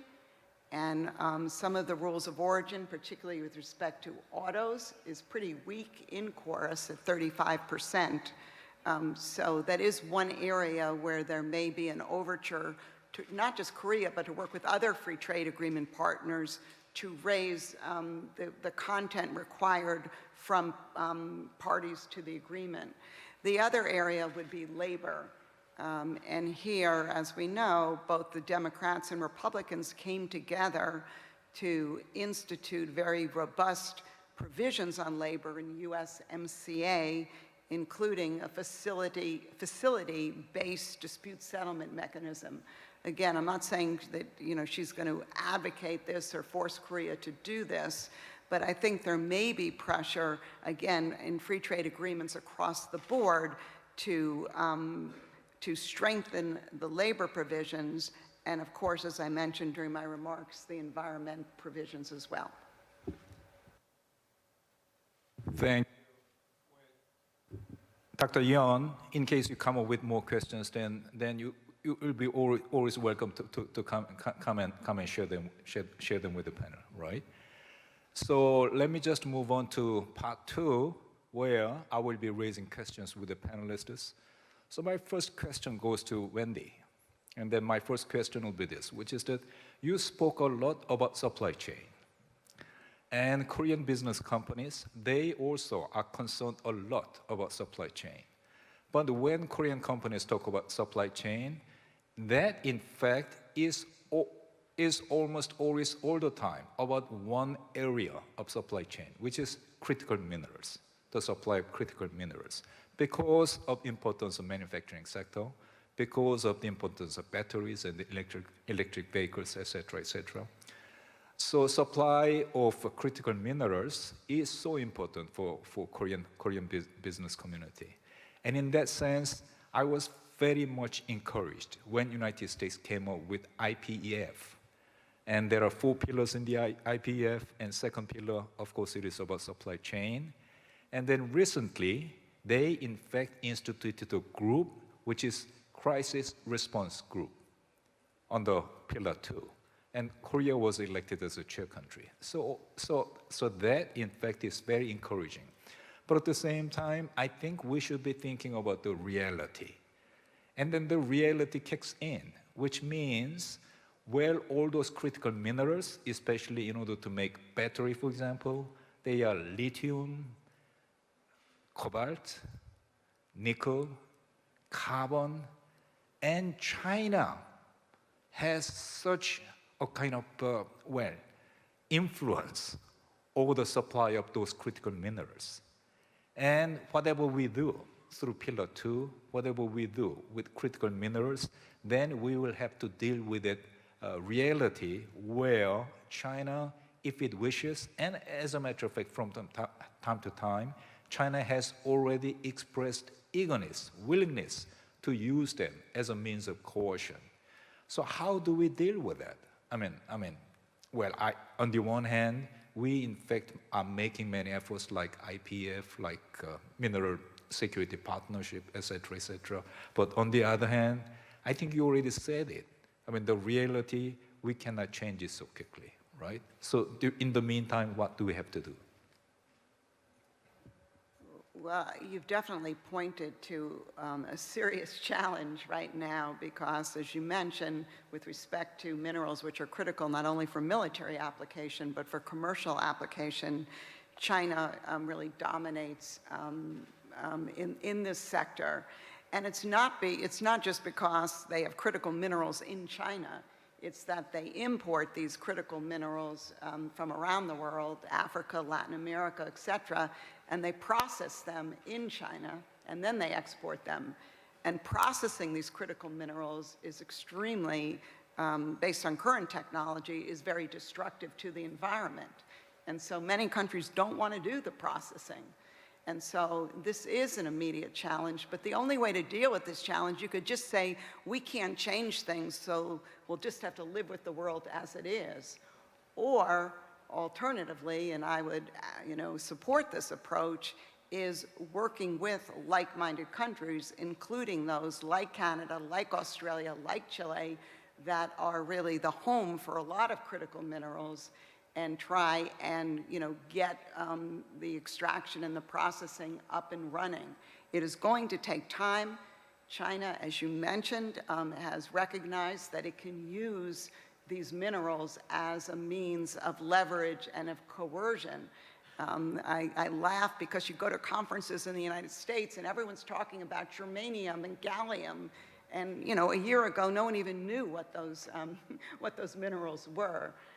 There's a new mineral just this past week where China just put a new restriction on. I can't remember the name, but I'm sure next week I'll be talking all about it. I think it is antipathy.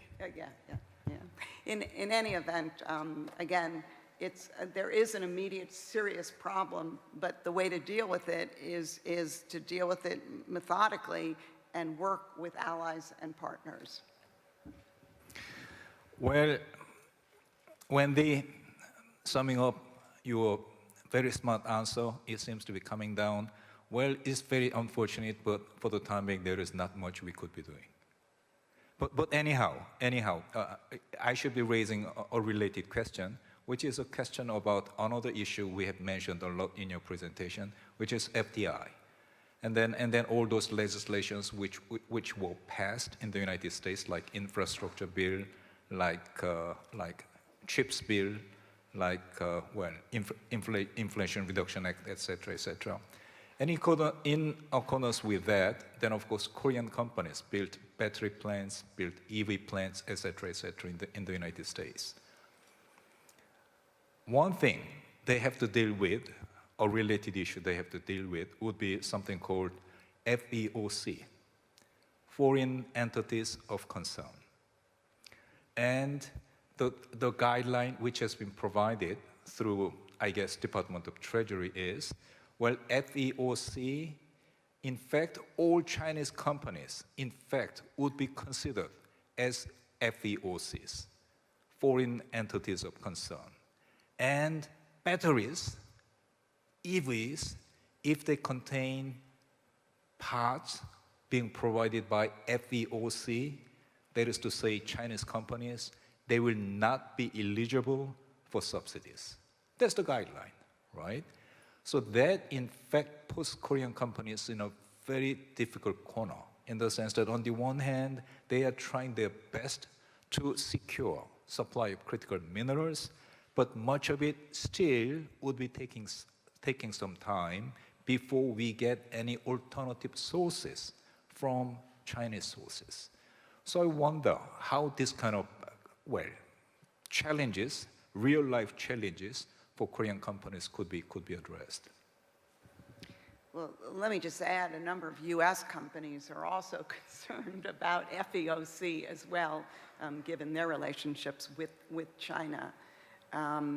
This, again, is something that over time needs to be worked out. And, I really commend the Biden administration as they put these new restrictions in place.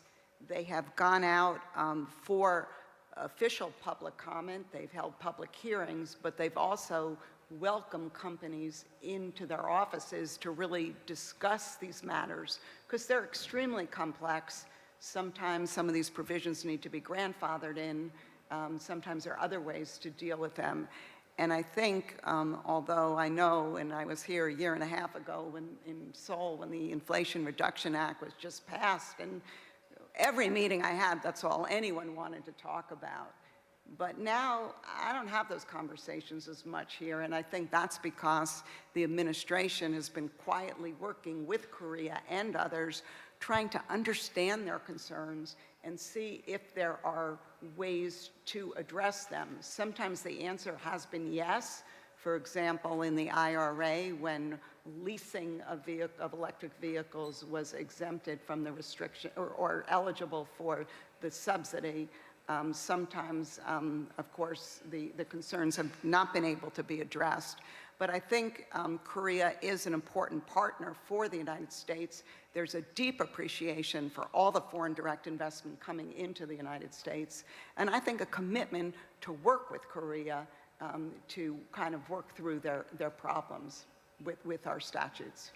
Well, indeed, as a matter of fact, that has been my observation, in the sense that the way Biden administration worked, well, that in fact, as my observation went, Biden administration has been very responsive to the difficulties that in fact were being identified by Korean companies to Biden administration. So in that sense, I should be appreciating Biden administration. Now ask him some questions. Well, that's what I plan to do.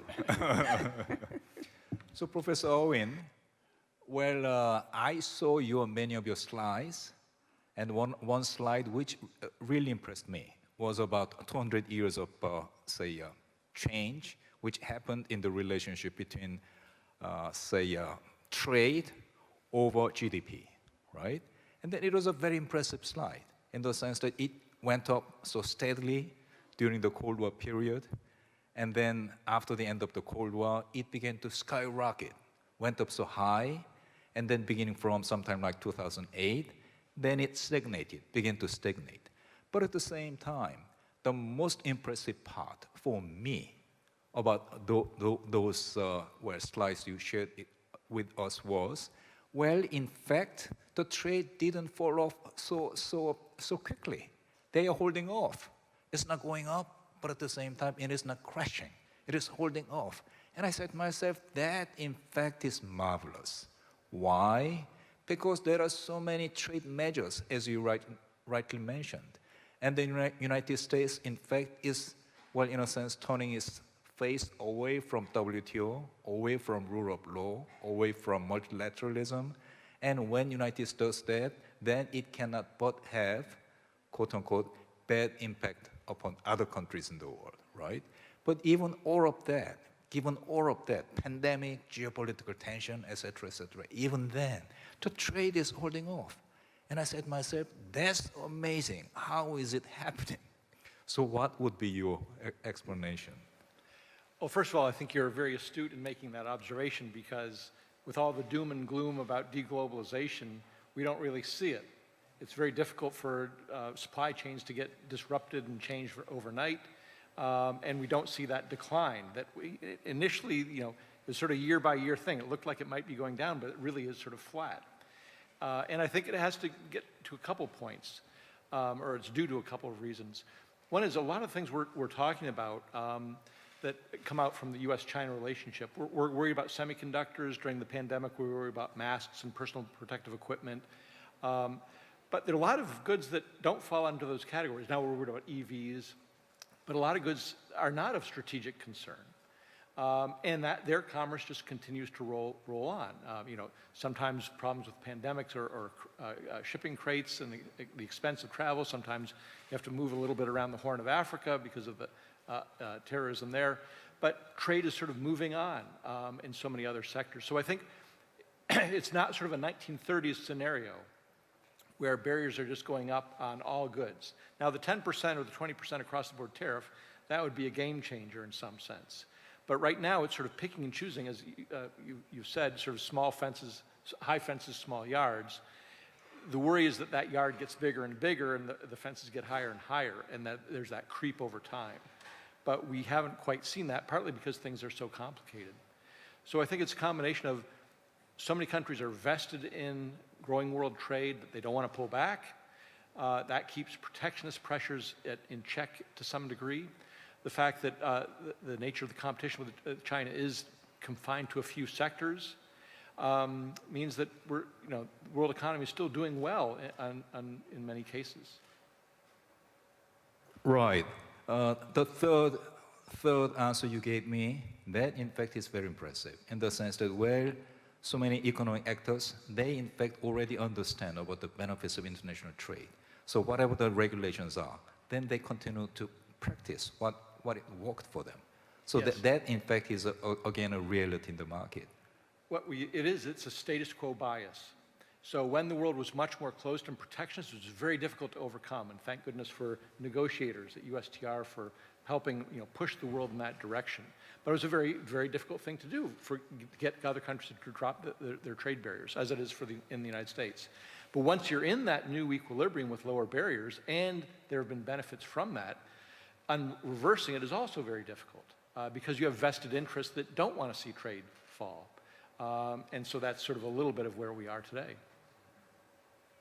So a related question would be this, which is that, again, this is what you said in your presentation, which is that, well, if United States doesn't go by the rule of law, then what would be the alternative? And then if I understood you correctly, what you said was that it will be rule of power. And smaller countries would suffer from that, right?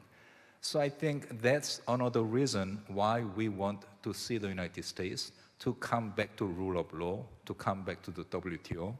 But with respect to how it will be possible for that to happen, then you said it will not be easy for the United States to come back without certain pressure coming from outside, right?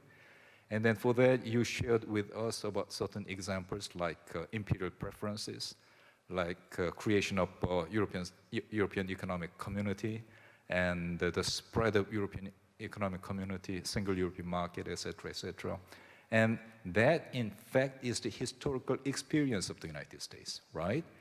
And then you said, maybe CPTPP, right? But CPTPP, for the time being, is much smaller than European Community, right? So maybe with CPTPP as it is today, would not in fact have the expected impact upon the United States. So what else could we do? I think it can have that impact, but let me go to your first point about the WTO. I think the U.S. has basically given up on the WTO. China's in it. Unless it can be carved out, the U.S. has very little interest in the judicial system, in the negotiating function, because you have many countries that really don't want to negotiate new trade agreements. So you have to look for like-minded countries, not the broad agreement that has 160 member countries. So that's why I think CPTPP has this potential. And I agree the politics is not right in Washington at the moment, but there's sort of this overwhelming strategic imperative of U.S. engagement in the Pacific. And trade is the way in which you can engage. And I think it could be sold in the U.S. as saying, we don't have to give up much. Market access is already there on our side, but we're going to gain market access and be able to reverse the discrimination against the U.S. in this large and important region with whom we want to engage.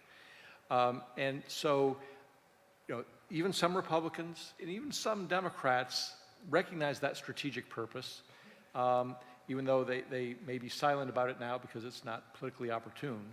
But if the U.S. is serious about creating a different trade bloc, not outside the WTO, among like-minded countries that is focused on pulling countries away from China, there's no better vehicle than CPTPP. One bit of evidence on that is when we renegotiated NAFTA, now called USMCA, it's basically the old NAFTA plus provisions from TPP that were folded into it. So even the Trump administration adopted many of those provisions because it's a 21st century agreement, whereas NAFTA was a pre-internet agreement. So I think there's even recognition there about the value of many of the provisions. Thank you. Well, earlier in the session, then I said, well, preparing for this session, then I was working closely with colleagues coming from the Munhwa Ilbo.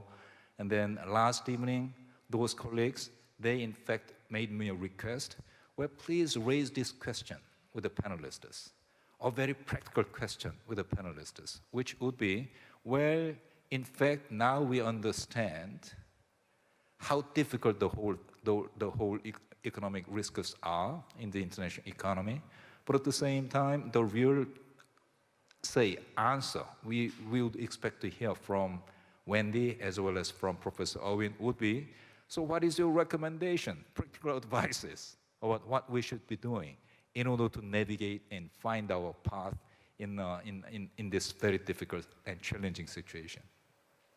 So could I come back to you, Wendy? Well, that's a pretty heavy question. What should we do? So first of all, I think we are, the approach that worked for the world, for the United States, for others for the past 70, 80 years, I just don't think is working anymore, and we need to come up with a global new approach. And that's a work in progress. I'm not sure if we can ever achieve that. But in the interim, I think that the best way forward is finding commonalities with different allies and partners, either with respect to sectoral agreements or with respect to functional agreements, and working together with those countries to develop rules. And maybe over time then other countries could join. And I'm not saying then, you know, move this stuff into the WTO. I think that's a bridge too far. But for example, I think the US, Japan, and Korea have many similar interests on the trade front now. And given the rapprochement between Japan and Korea, maybe there's something that those three countries that we can do together, and then over time invite other countries to join. But I don't see us like leaving the WTO, or even if we stay in the WTO, like establishing a new organization. I think that's way too much work, and I think it would be so complicated, and I think countries like Korea would be very reluctant to join a group like that, particularly if it were viewed as anti-China. And the only way I think the US could get domestic support for a new institution would be to label it as anti-China. And so that's why, and I'm a very practical person, I'm a practitioner, that I think we need to take small steps and identify areas and sectors where we have a common interest and start working on those together in a meaningful way. I am a supporter of the Indo-Pacific Economic Framework, but I think it's very process-oriented to this time. And I'm glad to see, for example, in Pillar 2, the supply chain work. Right now, countries are being asked to identify sectors they want to work on, because I think that's the way forward in supply chains. I think it's important to have a crisis mechanism, and we're so grateful that Korea's agreed to chair that body in IPAF. But I think we need to move beyond meeting and consulting and actually pool our capabilities and develop real supply chains that deliver products to our people in critical sectors. Thank you, Professor Owen. Same question for you. Practical advice and recommendation to the Korean economy so that we could be navigating and find our path. The problem with giving advice is it depends on the scenario, and there's so many different scenarios. I mean, one will be determined in the US this November. Your strategy may be very different with the Harris administration than with the Trump administration. It almost certainly will be. So it's contingent on that. I think it's also very much contingent on what happens in China. President Xi will not be around forever. We don't know when there will be a transition, but there's a possibility that China too may change its focus in terms of maybe wanting to re-engage and have better relations with the world community and trade. Maybe not. Maybe they're in a new permanent set. But a lot will be contingent on that factor as well. So I think what Korean diplomats and the Korean entrepreneurs and businesses have shown in the past is being flexible and adjusting quickly to new realities, because it's very hard to plan ahead. And you've done that successfully in the past, and I think you will be in the future as well. And I think Wendy's advice was very, very sound in terms of trying to look for areas of cooperation and avenues and mechanisms for cooperation. Thank you so much. We have a very patient audience, but at the same time, I think we are well, coming to a time when we should be wrapping up. But at the same time, I think at the very least, we should addressing at least one question each from the audience, right? And then we'll wrap up. So Wendy, one question from the audience would be this, which is that it's a very easy one for you, I promise. Okay. And then there's this, which is the where President Mr. Trump has been talking about 10% tariff now, which it has gone up to 20%, as Professor Owen pointed out. Maybe 30%. Well, maybe 30%, right? But what about how does it relate with Korea's FTA? because, well, in accordance with Coros FTA, then we are not, I mean, Korea and United States, we are not supposed to impose tariffs on each other, right? So how does it relate? I mean, 10%, 20%, 30% general tariffs, how does it relate with Coros FTA? Now you used to be the chief delegate for Coros FTA delegation. So it must be a very easy question for you. So I think what's needed is an exception for FTA partners to that across-the-board tariff. But whether Trump or his advisors are seriously thinking about that remains to be seen.